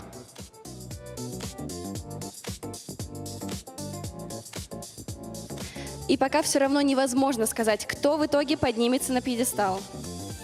Но тройка следующая. Уже сделали заявку и расположились на третьей позиции Мария Захарова и Владислав Дикиджи. Недалеко от первого места сейчас находятся Софья Муравьева и Евгений Семененко.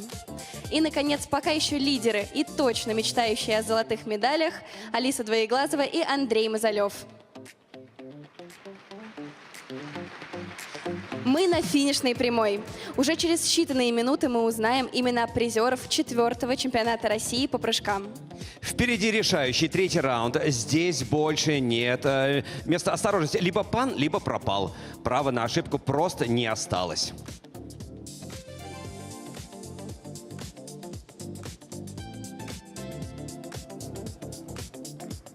Итак, третий раунд. Кульминация турнира дуэтов. И, пожалуй, самый сложный этап для спортсменов из одиночного катания. Здесь дуэты исполняют параллельно каскады. А это значит несколько прыжков подряд, без права сбиться с ритма. Да, сначала каскад или комбинация из 3 прыжков. А затем каскад или комбинация из 5 прыжков. И на все дается ровно 1 минута и 15 секунд. Для одиночника каскад – это концентрация на себе. Для дуэта – это постоянный контроль партнера на каждом приземлении и каждом отталкивании. Одно небольшое расхождение. И, как вы понимаете, синхронность теряется. Именно поэтому параллельные каскады – одна из самых сложных задач во всем турнире. В третьем раунде дуэты исполняют параллельные каскады. И это не просто одиночные попытки. Это должен быть яркий парад из прыжков. Сначала серия из 3 прыжков подряд, а потом нужно собраться и выполнить каскад из 5 прыжков. На все 1 минута и 15 секунд. Напоминаю, победители определяются по сумме баллов за все раунды. Все решится в ближайшие минуты. Финальный и решающий раунд. Дуэты. Соревнования дуэтов. Ну что ж, болеем и поддерживаем. Внимание, объявляется разминка первой группе дуэтов. На разминке Камила Валиева, Марк Кондратюк. Анна Фролова, Матвей Ветлугин. Продолжается соревнование дуэтов на чемпионате по прыжкам 2026 года. И сейчас, ну, просто невероятное, конечно, будет зрелище. Это каскады, параллельные каскады. Чуть-чуть оступился, чуть-чуть что-то пошло не так, и все, и до свидания. А как вот, какую стратегию можно выбирать с каскадами? Можно ли как-то поварьировать, например, сделать ставку на, не на первый какой-то очень многооборотный прыжок, а, например, на менее оборотный, но зато следующий сделать чище. Вот как лучше это? Здесь тоже все сугубо индивидуально, потому что кто-то чувствует силы в себе, несмотря на то, что все-таки уже вечер, все уже устали, много раундов позади. Кому-то проще сделать нам, например, четверной тулуп, тройной тулуп, двойной аксель, Оллер, там, тройной сальхов. А кому-то лучше, проще и надежнее сделать тройной лутц, тройной тулуп, двойной аксель, Оллер, тройной сальхов. То есть здесь уже зависит конкретно от самих спортсменов. Ну, это вот максимально сложная, конечно, сейчас ситуация. И интересно, что прыжковый турнир же, он чем дальше он будет развиваться, тем он будет солиднее, тем он будет уважаемее, тем больше будет спонсоров, больше будет призовой фонд. То есть он и так, я могу сказать, очень немаленький, но будет еще больше. А это значит, что появятся, может быть, спортсмены, которые специально будут дополнительно работать там, друг с другом для того, чтобы подготовить для него максимально яркую, максимально сложно техническую программу. Это будет отдельное, так сказать, направление какое-то, которое неизвестно еще, куда нас вообще выведет. Ну, кстати, это очень интересная такая мысль. Хотелось бы ее потом размять. А пока мы будем смотреть, как Камила Валиева и Марк Кондратюк исполняют свои каскады, потому что они опять выступают первыми. Все дело в том, что они отстающие на этом турнире, к сожалению. Особенно из-за того, что вот Марк в первом раунде совершил это обидное падение на четверном тулупе. Сейчас пошел каскад.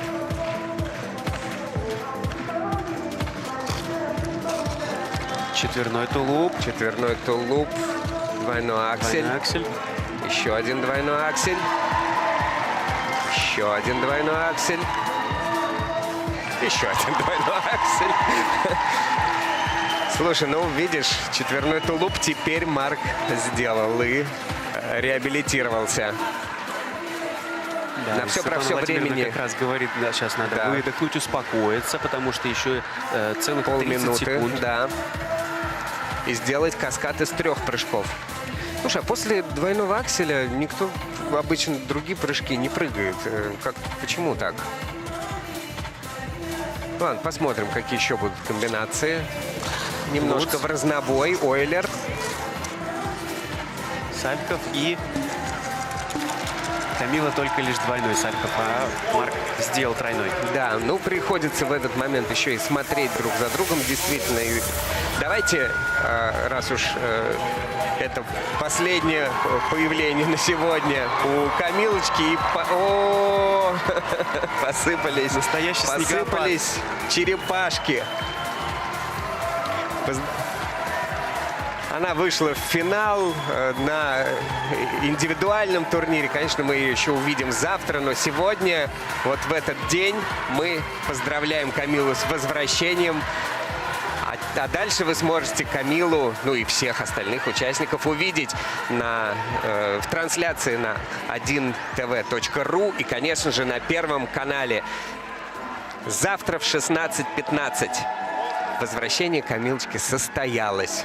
И у девчонок, которые здесь рядом с нами сидели и все ждали, когда же нужно будет убирать игрушки, наконец-то появилось много-много работы. И даже Максим Троньков и Женя Медведева присоединились к ним и тряхнули стариной и вернулись к собиранию игрушек. Молодцы. Ну да, потому что такое количество игрушек никому не кидали. Взрыв эмоций. Итак, Камила Валиева, Марк Кондратюк. Ну, что тут разбирать? К сожалению, пошел в разнобой их каскад. Не получилось его собрать. Начали вроде бы очень мощно с этим четверным тулупом, но это Камила четверной сделать чисто не смогла. И дальше уже... Ну, причем из акселей-то 5 прыжков они напрыгали. Там все было четко. А вот уже на следующий каскад. Ну, разные у них, конечно, сейчас, что называется, и жизнь, и судьба, и траектории полета в прыжке. И так вот подсобраться. Самое главное, что они зафиксировали. Да, вот он этот момент с выбрасыванием черепашек, как взрыв. Черепаший взрыв случился над нашей головой. Между прочим, прямо над нашей головой летели эти черепашки. Это очень опасная работа, если вы не знали. Итак, с минусами, но с улыбками на лицах Камила Валиева и Марк Кондратюк приветствуют вас. Они закончили свое выступление каскадами в 3-м раунде и откланиваются. На лед приглашается дуэт Анна Фролова, Матвей Ветлугин. На льду Анна Фролова и Матвей Ветлугин. Лотс-тулуп 3-3. Оллер. Тройной Сальков. Очень солидная комбинация. Была исполнена 3-3. так все-таки, как будто каждый сам по себе, да, но, тем не менее, это серьезный набор прыжков. В предыдущем раунде нас Анна и Матвей поразили тем, как раз как они синхронны, как они элегантно, как они подстраиваются друг к другу. Но здесь с каскадами здесь намного сложнее, намного техничнее. И вот уже, что называется, не до хореографии. Да, при этом они сейчас идут очень хореографично, очень синхронно. И... Флип. Аксель. Ну и дальше добьют аксельми, наверное. Аксель. Еще один аксель. И еще один аксель. Красиво. И, кстати, очень синхронно. И даже вот эта вот траектория, по которой они сделали все 5 акселей, она так элегантно закрутилась, синхронно, параллельно. Да, вот сейчас мы видим в левом верхнем углу небольшие снижения от судей за первый каскад, а второй судьи оценили в зеленую зону. Да, потому что он был прям во всем очень хорош. Интересно, сделает ли кто-нибудь максимально сложный каскад из 5 прыжков, так чтобы с четверным. Ну, будем ждать. Это, наверное, уже в следующей разминке. Вот, поздравляет Евгений Рукавицын, Валентин Молотов. Красивая пара.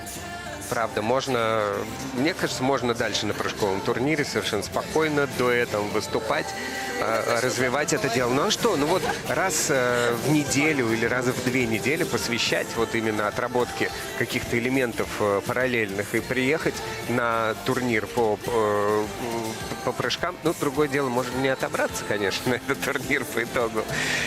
Такое тоже может случиться. Хотя, если это будет вот пара вот таких... красивых, известных спортсменов, да. Небольшой недокрут нашли на тройном сальхове именно у Анны Фроловой. Матвей сделал все чисто. Флип. И прям вот посмотрите, как он смотрит на свою партнершу. Да, и дальше входят в аксель абсолютно синхронно, да? Да. Ну и дальше уже не было проблем с все-таки наработано. Преимущество есть у них, что они тренируются в одной группе у Евгения Рукавицына в Санкт-Петербурге. Насколько они по вот своей стати схожи, насколько им... Вот мне, например, кажется, что им довольно-таки легко было друг под друга подстраиваться. Ну, в отличие, вот, например, от Марка с Камилой. Мне кажется, Марк с Камилой прям максимально разные. Разнее не придумаешь, нет? Ну да, есть такое ощущение, что эти ребята вот как сработают быстрее. Да, в каком-то одном форм-факторе существуют примерно. Итак, оценки.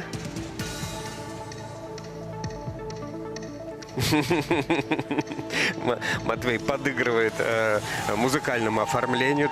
Как это, помнишь, титр был в фильмах иностранных? Звучит тревожная музыка. Вот это прям то, что сейчас происходит на стадионе. Да, там есть что рассмотреть, потому что прыжков много, все они делаются параллельно, а так как параллельность тоже оценивается, это же все нужно отсмотреть, чтобы все было максимально четко. Ну, прыгать во всех видах, хоть с утра, хоть в парах, хоть в тройках в школе Рукавицына, по-моему, обязан каждый. Школа, в которой очень тщательно, внимательно относится к постановке прыжков в том числе.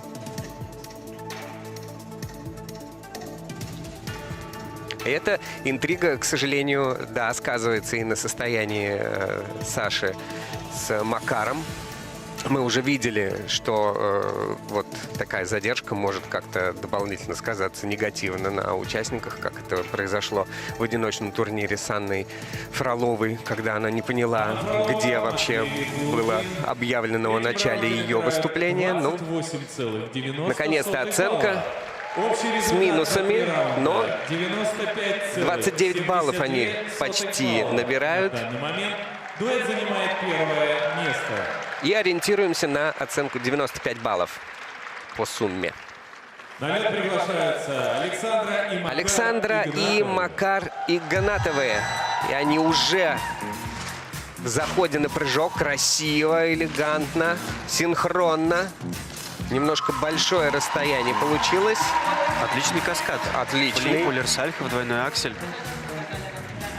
Чуть-чуть по такой траектории закручивающейся уже пошла Александра, а Макар вот как-то пошел вширь. Тренерская группа составная у нас здесь. Вот судьи все-таки находят Водоков какие-то там недочеты и ставят Плющенко. минус 0,86. Недокрут, наверное, диагностировали где-то. Хотя он был бы, наверное, обозначен. Флип ребро. Ребро. Очень Второй много заход отнимает. на каскад из 5 прыжков.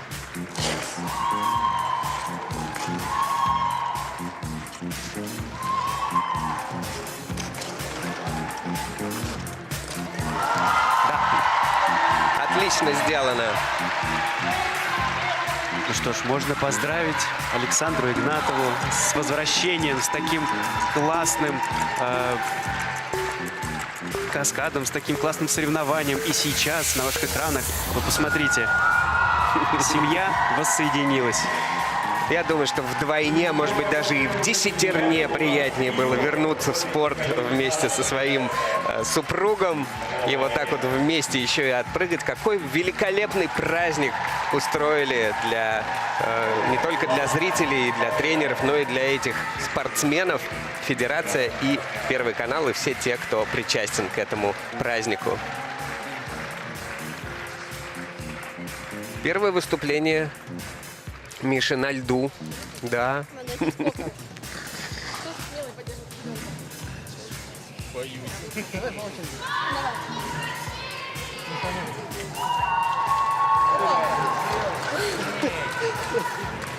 Ну что ж, в повторы смотрим. Тройной флип, Олер. Тройной Сальхов. Далековато, конечно, друг от друга прыгают ребята. Ну, тут все и далековато, и не самое синхронное, к сожалению. Ну, прям очень разные траектории, конечно, у них в исполнении прыжков. Хоть и старались вот здесь, во втором каскаде, во второй комбинации, как-то придумать такую траекторию, чтобы поближе потом оказаться друг к другу, но все равно расходятся прям в разные стороны. Тройной Луц, Олер, тройной Сальхов, двойной аксель. И дальше уже добивали двойными акселями. Угу. Достаточно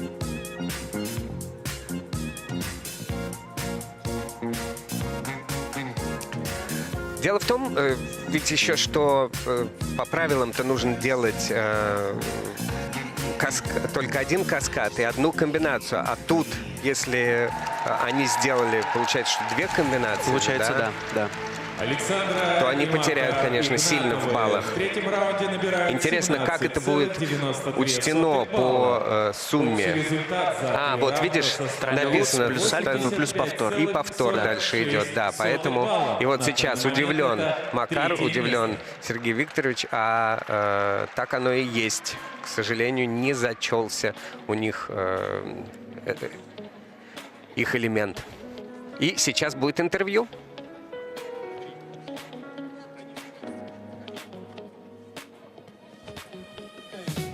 Сергей Викторович, куда ж ты убегаешь-то все? Не хочет Сергей Викторович ни в какую с нами общаться, даже мне не удается удержать его у нашей камеры. Но я знаю точно тренера, который никогда в интервью не отказывает. Это Евгений Рукавицын, которым мы еще сегодня не говорили. Тоже легенда настоящая тренерская из Санкт-Петербурга. Жень, расскажи, как тебе атмосфера? Уже не первый для тебя чемпионат России по прыжкам. Кто тебе запомнился и как тебе выступление твоих спортсменов? Добрый вечер. Ну, в первую очередь, хотелось бы поблагодарить наших дорогих болельщиков за поддержку. Дело в том, что, конечно, для ребят это целый марафон, потому что длительное время, непривычное для них, нужно держать себя в полной концентрации, и ваша поддержка им была очень необходима. Большое спасибо. Ну, что касается, кто запомнился. Запомнилось выступление моих спортсменов в первую очередь, потому что они для меня самые важные и любимые.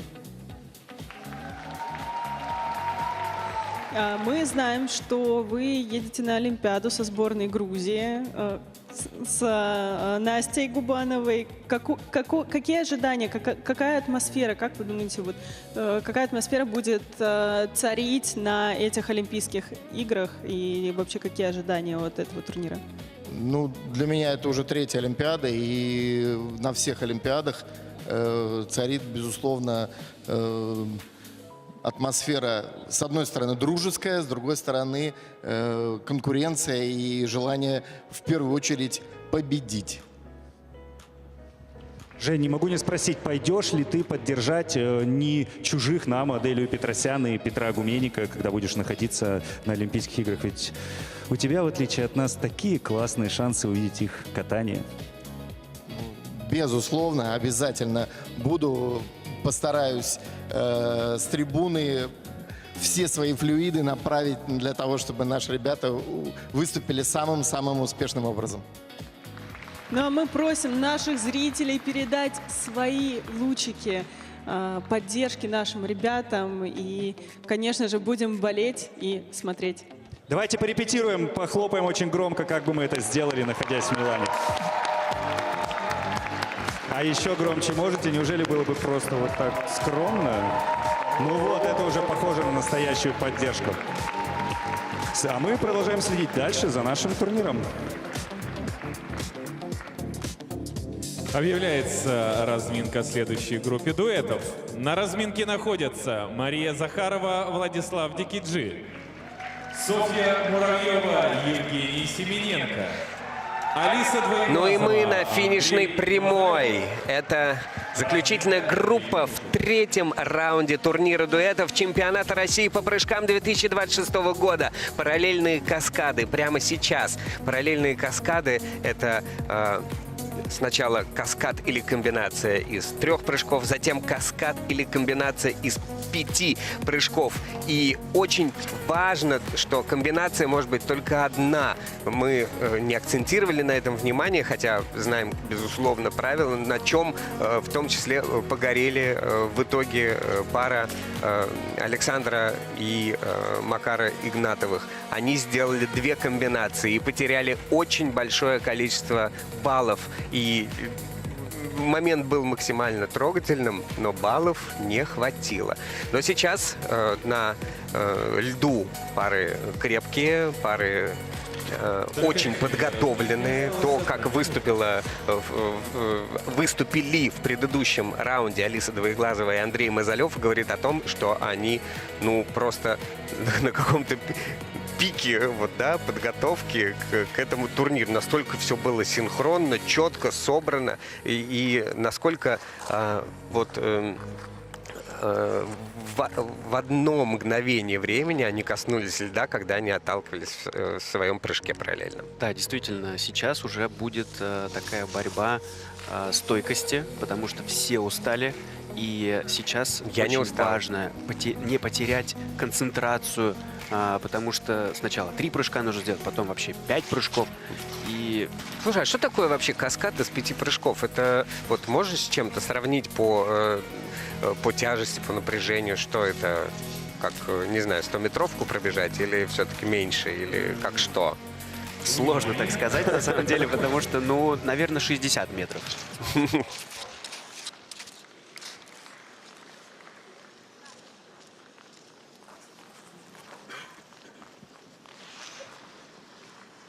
Первыми будут кататься Мария Захарова, Владислав Дикиджи.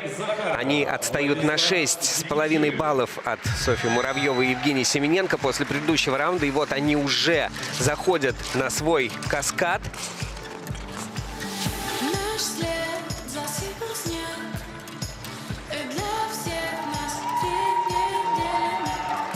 Ребята решили начать с 5 прыжков. Да, конечно, было все выполнено не идеально у Марии Захаровой.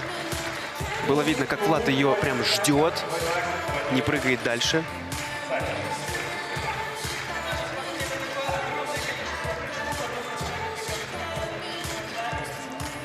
Так, ну и мы ждем второй каскад от ребят.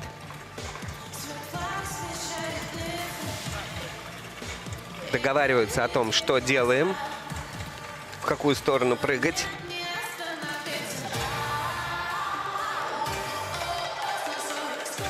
Ай-яй-яй. Тройной флип, Ойлер, тройной Сальхов и тройной Сальхов. Влада Дикиджи. И вот, к сожалению, Маша упала.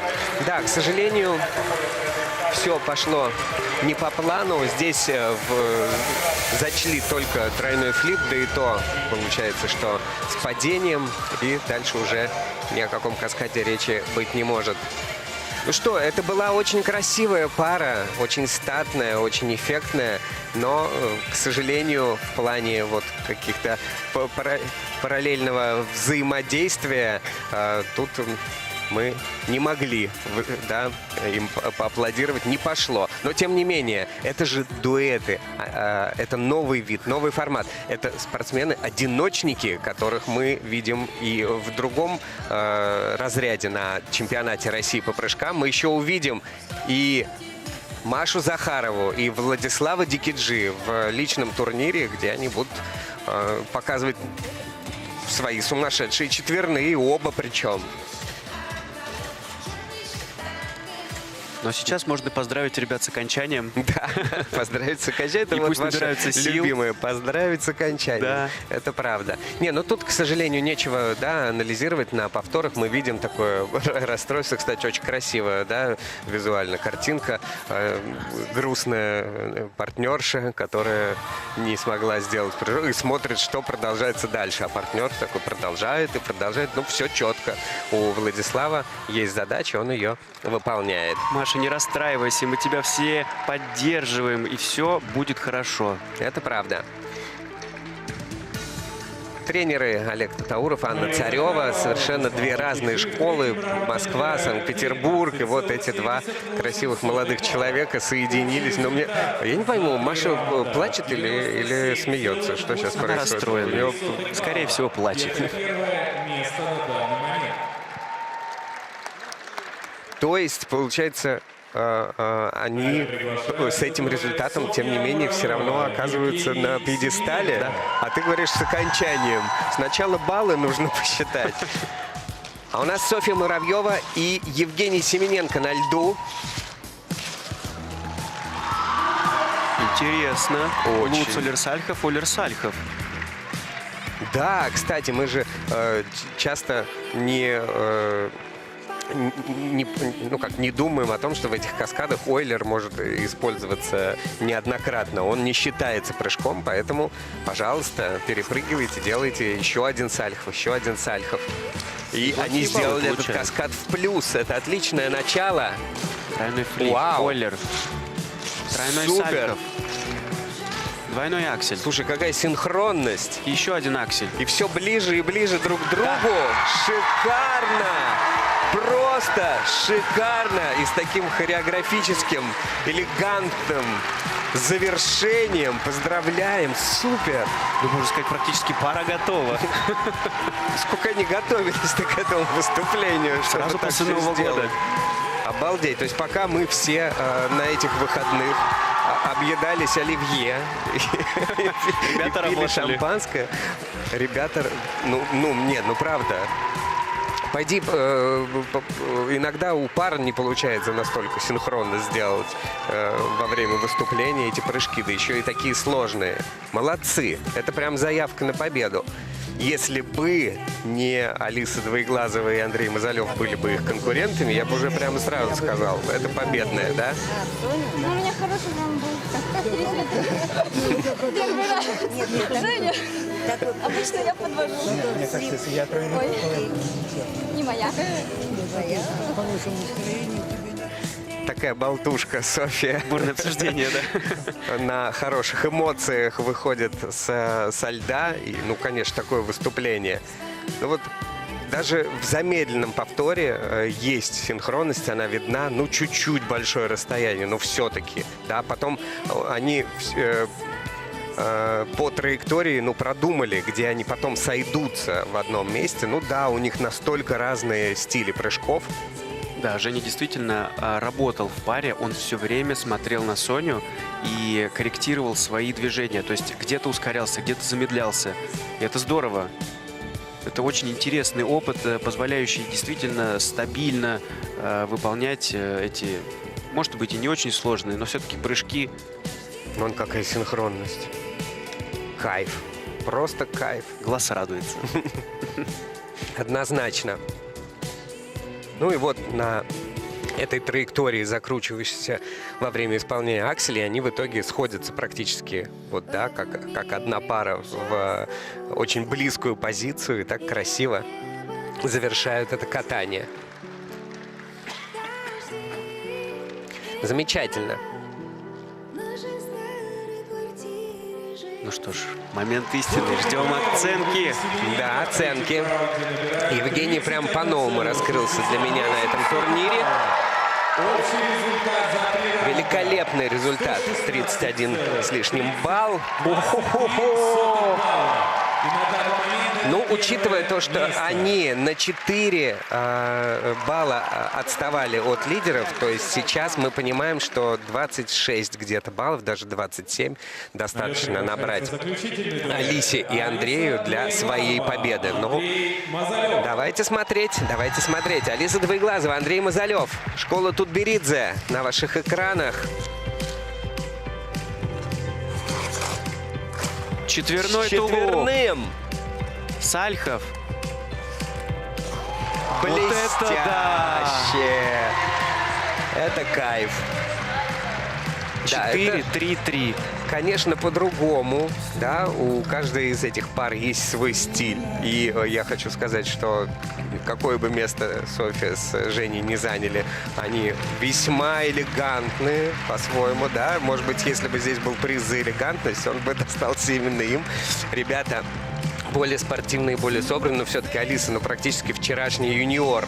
Но по качеству выполнения прыжков в паре есть. Тройной лут, тройной тулуп. Супер. Ойлер. Тройной Сальхов. Ойлер.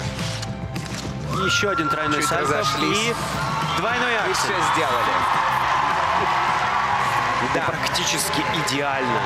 Да, и это первый, и второй каскад. Ну, здорово.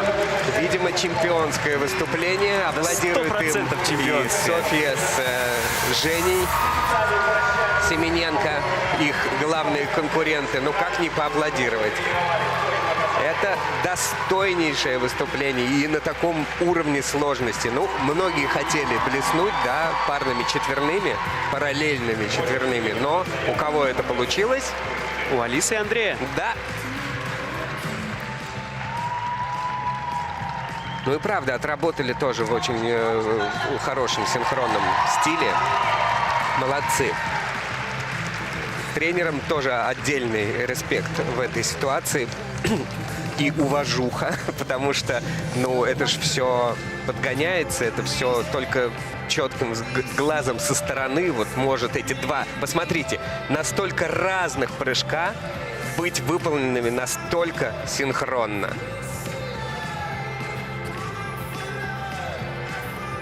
Ну вот тут, кстати, кто под кого подстраивался, если Андрей, когда исполняет Сальхов, спиной находится к Алисе? Больше она под него или что? Ну, я думаю, да, потому что она его все-таки видит, он ее не видит. Ну, хорошие парники и парницы, они чувствуют друг друга, они слышат движения партнера, и они точно понимают, что он делает в данный момент, даже если они не смотрят друг на друга. Даже Ойлер. Настолько у них здорово был синхронно исполнен. Ну, посмотри, полная синхронность. Вот, казалось бы, да, два одиночника, абсолютно разных по стилистике, разные по всему, но как-то быстро смогли мобилизоваться, собрались, потренировались и все сделали. И причем настолько на высочайшем уровне, то есть действительно прыжки чистые, красивые, высокие. Итак, дорогие друзья, интрига сегодняшнего дня разрешается прямо сейчас. Алиса Двоеглазова и Андрей Мазалев ждут своих оценок. Их основные конкуренты, которые уже получили свои баллы, Софья Муравьева, Евгений Семененко рядом с ними. И в третьем раунде они получают 43 практически балла. Ну да, это сумасшедший результат. И он абсолютно достойный и с огромным преимуществом, с огромнейшим. Алиса Двоеглазова и Андрей Мазалев, поздравляем! Какой...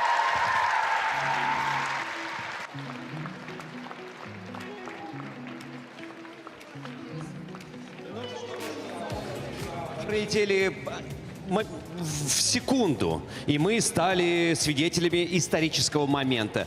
Первые призеры и чемпионы в дисциплине дуэты определены. И если вы готовы, и мы готовы, поаплодируйте, потому что прямо сейчас я назову эту тройку. Бронза турнира. Мария Захарова и Владислав Дикий Джи. Серебро. Софья Муравьева, Евгений Семененко. И, наконец, золото. И вы видели все своими глазами. Алиса Двоеглазова и Андрей Мазалев. Эксперимент точно удачный. Спортсмены показали, что одиночное катание может быть командным, зрелищным и очень техничным. Спасибо всем участникам за такой уровень. Это была красивая борьба. Я каждый раз смотрю и думаю, ну что еще можно придумать в фигурном катании? И каждый раз понимаю, что есть что еще придумывать. И вот такой турнир, как наш чемпионат России по прыжкам, тому яркое доказательство. Уже завтра нас ждет яркое противостояние сильнейших фигуристов в личном зачете. Мы узнаем, кто станет чемпионом России по прыжкам 2026 года среди мужчин и среди женщин. А также узнаем имена призеров и победителей среди спортивных пар. Ну а пока мы на правах ведущих приглашаем чемпионов пообщаться с Евгенией Медведевой и Максимом Троньковым. Алиса, Андрей, поздравляем вас с просто невероятнейшей победой. Насколько вы уверенно выходили в паре. Вы одиночники, самые прирожденные. Насколько трудно было научиться прыгать настолько параллельно, что вы даже Максима Тронькова покорили. А это дорогого стоит, поверьте. Мы вот и задумываемся, может, мы предназначены больше для пар? Не-не-не, вы нужны нам в одиночном. Давайте раз в год мы будем собираться здесь на турнире по прыжкам и любоваться вашими прыжками. Ну, вообще, на самом деле, я уже давно за Алисиными успехами слежу. И даже у меня был шанс покататься с чемпионкой России в дуэтах по прыжкам в паре когда-то. И мы с ней очень часто обсуждали, говорю, может быть, когда-нибудь у тебя получится и в парном катании покататься. Но Алиса мне сказала, я сначала все выиграю в одиночном, а потом к вам в парное катание. Было такое. Подтверждаешь или уже не помнишь? Алис, ну как тебе твоя первая победа в дуэтах? Какие-то невероятные эмоции я испытываю. Мы очень много тренировали эти элементы, тренировали параллельность прыжков. И я очень рада, что все наши тренировки прошли не зря. Андрей, у меня к тебе такой вопрос. Ты, когда пришел в группу к Этери Георгиевне, я наблюдал за твоими первыми тренировками, и вот как раз есть там такие упражнения, вот эти накрутки. Они тебе очень тяжело давались. Теперь ты понял, для чего все это было? Теперь понял точно. И, как видите, пригодились. Ну, вот видишь, ничего не происходит просто так в этой тренерской команде. Ребята, вы много вообще уделяли внимания на своих тренировках, готовясь к этому турниру, именно вот к соревнованиям дуэтов, потому что очень близкое исполнение прыжков, очень параллельно, в унисон. Я как парник стоял, и просто, сейчас пары так не прыгают параллельно, как вы это делали сегодня. Мои вам прямо аплодисменты, такие же громкие, как наших зрителей. Давай, говори. Мы много думали, как и что прыгать нам, потому что если посмотреть на нас, то мы достаточно по-разному прыгаем.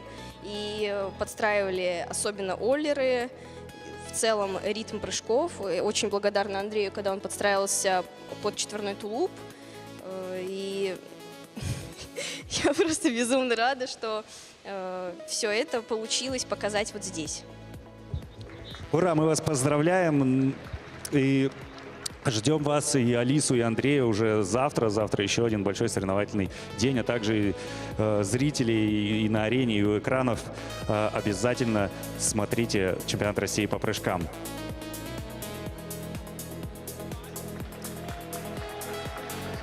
Ну а пока сейчас для вас сюрприз, показательный номер.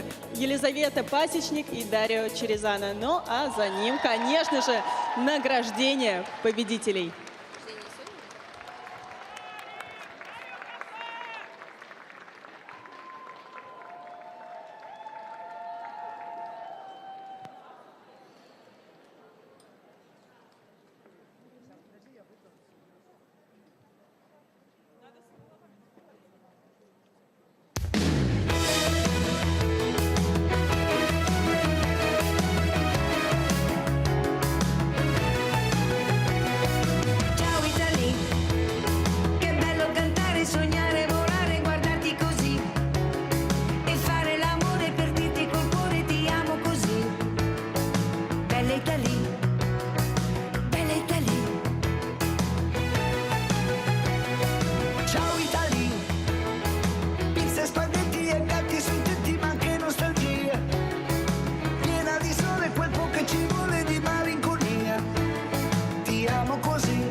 perché mi trovo a chiedermi cosa sarà questa paura che ho di perderti.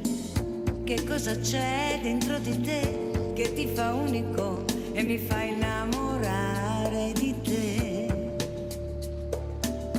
Mi piaci sempre, passo i giorni stuzzicandoti con frasi come sto invecchiando sopportandoti. È forse proprio il tuo carattere impossibile che mi fa innamorare di te. Cosa sei, cosa sei, cosa sei? Cosa sei, cosa sei, cosa sei? Sei qualcosa di più, senza te io che cosa farei? Cosa sei quando dici di sì? Ogni istante anche adesso così. Cosa sei, non lo sai neanche tu cosa sei. Mamma Maria, mamma Maria, mamma Maria,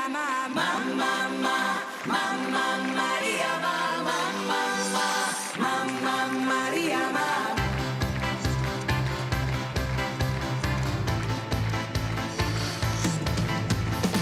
un gatto bianco con gli occhi blu, un vecchio vaso sulla TV, nell'aria il fumo delle candele, due guance rosse, rosse come me.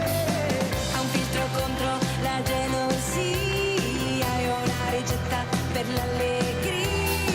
Legge il destino ma nelle stelle e poi ti dice solo cose belle.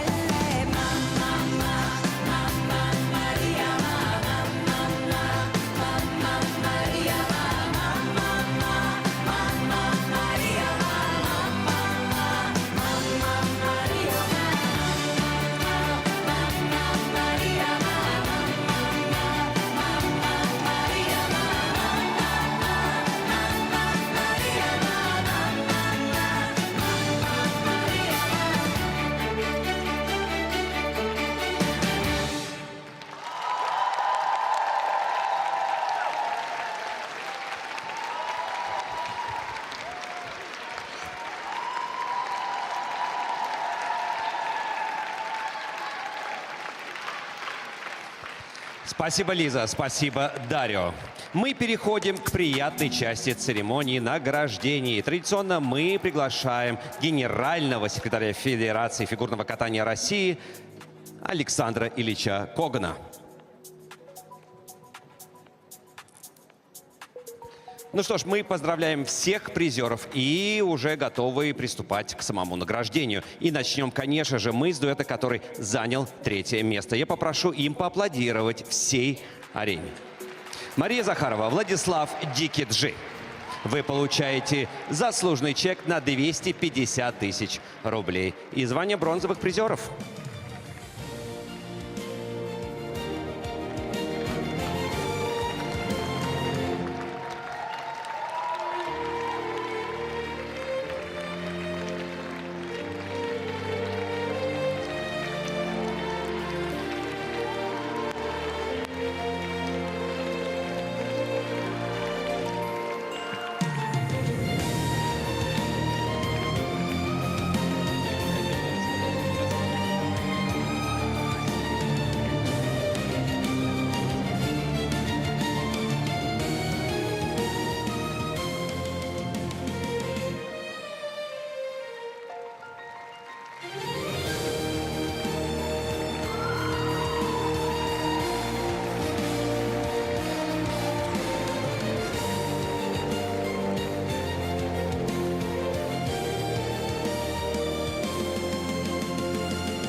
Второе место и чек на 500 тысяч рублей на двоих получает дуэт Софья Муравьева, Евгений Семененко.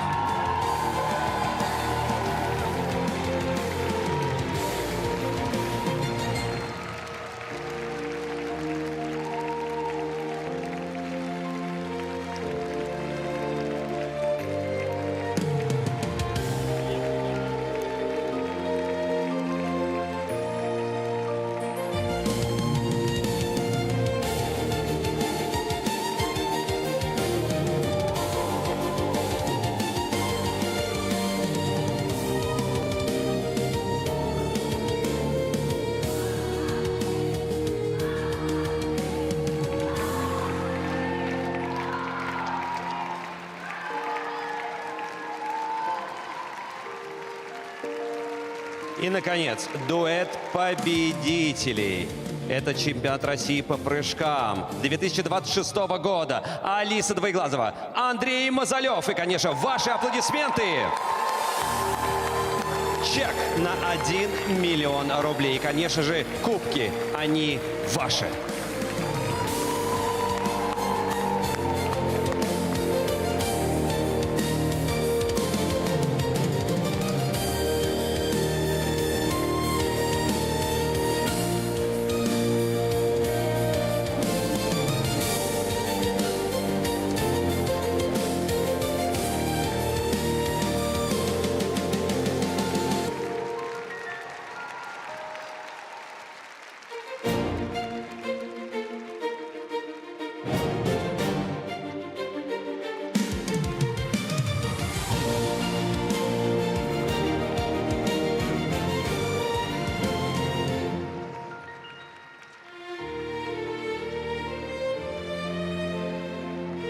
Мы благодарим всех участников за проявленное мастерство, увлекательное соперничество и, конечно же, интригу до последнего раунда. И приглашаем всех вас на заслуженный круг почета. Это был первый день 4-го чемпионата России по прыжкам. Завтра нас ждут мужской и женский, полуфиналы и финал. И выступления спортивных пар. С вами были Анна Щербакова, Алексей Ягудин, Максим Троньков, Евгения Медведева. Увидимся завтра. Москва, Навка-арена, Первый канал.